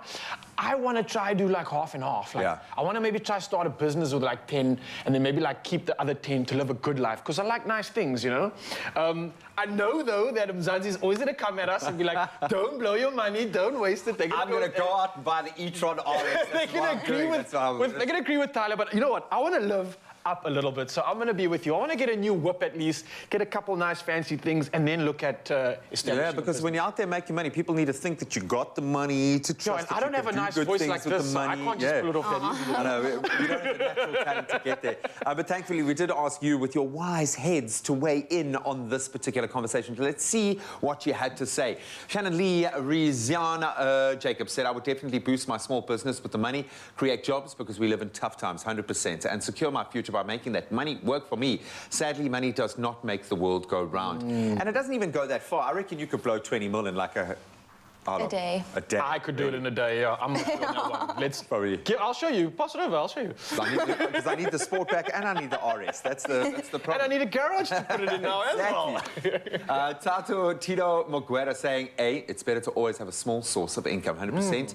Estee Berger saying combination of both. Yeah. We'll definitely invest somewhere and ensure a steady income or start my own business, but we'll make sure I have more free time and live comfortably. Yeah, I'd just like to do something special with family and friends and just, you know, so I'm kind of on the fence a little bit with this one, I like that. I like the fact that Mzansi is a bit more conscious with their spending of money. I like the fact that people are looking at getting themselves out the hole as well. I think it's synonymous with the situation we're in. So great opportunity for that too. You're going places, girl. You're going to be all right. I look forward to eating at that 80s-inspired restaurant. I'm going to go find my little tank top and my tiny shorts, so we can all dream and hope, I think. But until you become an overnight gazillionaire, just start with practicing better money choices. Live within your means and always work and save towards that goal. And don't be afraid to reach out to the experts if you need a little help and financial advice. So for any questions or advice that you may need, just go to nedbank.co.za. She's going to be performing in just a moment. Stick around. Don't just buy. Look out for specials. Do you want a bank that takes your money or a bank that takes your money choices seriously? Join Nedbank today.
It's my feel-good breakfast show. Welcome back one last time, he says with a broken heart, but don't worry, you're going to get your just rewards right now. The super talented and just lovely Tyler Page is on the Expresso stage for the final time this morning and is about to perform her brand new single entitled Wag Me, which stands for We're All Gonna Make It. I hope so. Take it away.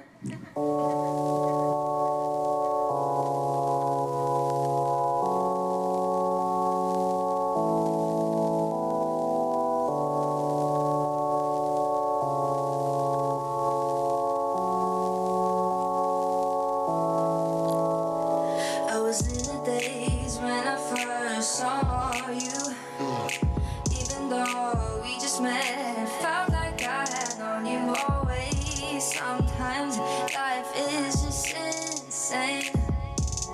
Now something's changed and I don't feel the same.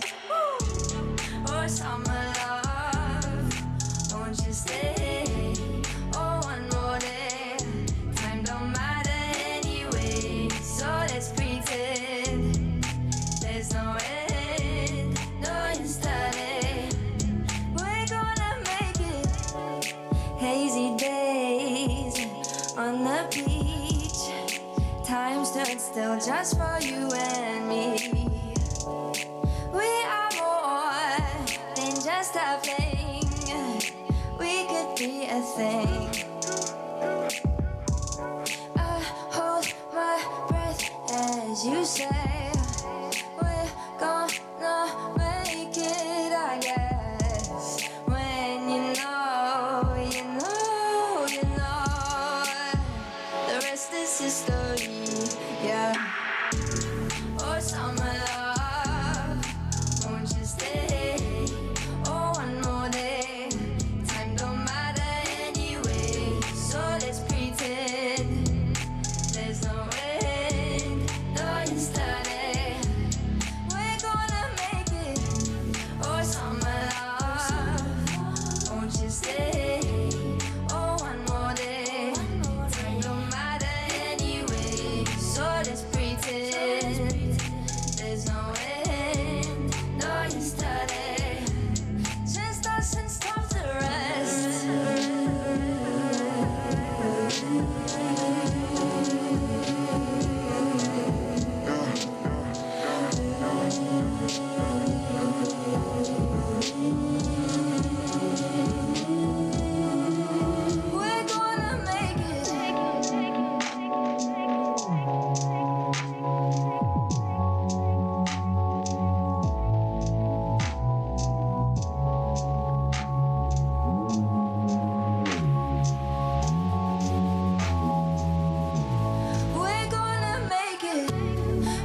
summer love, won't you stay? Oh, one more day. Time don't matter anyway, so let's pretend there's no end, no yesterday. We're gonna make it. Oh, summer love, won't you stay? Oh, one more day. Time don't matter anyway, so let's pretend there's no end, no yesterday. We're gonna make it. Yes, we are. Thank you, everyone. This month, say it with flavor, taste, and aroma, so they'll know it was made with love by Clover. Another feel-good production.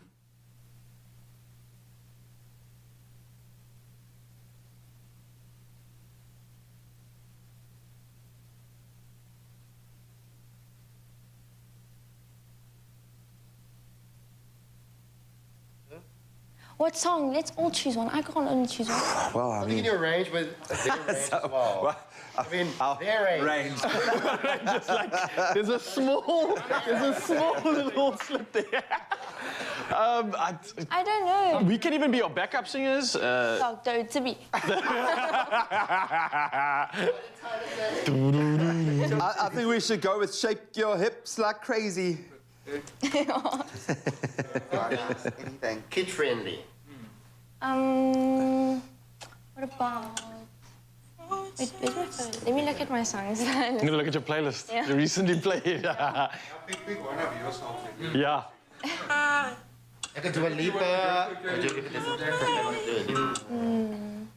And G and I are like tenors, so keep it in that. I mean, not tenors, not renters. Okay.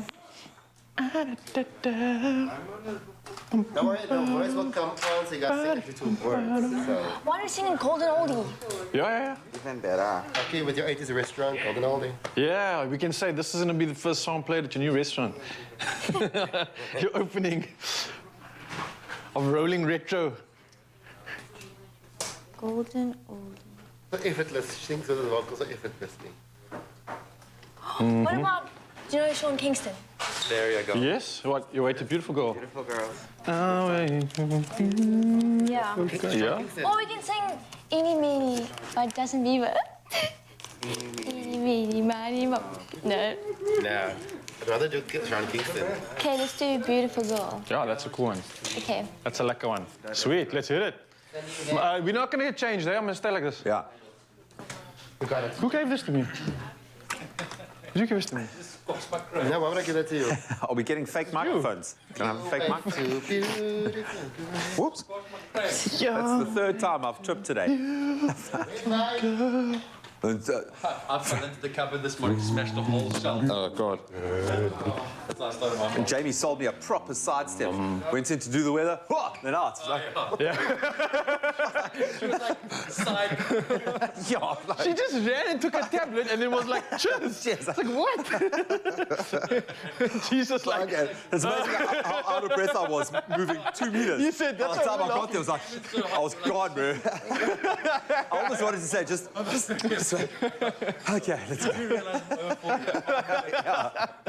Come on. Oh, you move fast, bro. That was good. 2 meters in 0.06 seconds is my limit. That's... yeah, fell over the carpet. So what are we doing? What are we doing? Sean Kingston, beautiful girl. Yeah. Nice. Are you gonna hit that high note? You're gonna have to, because no one can.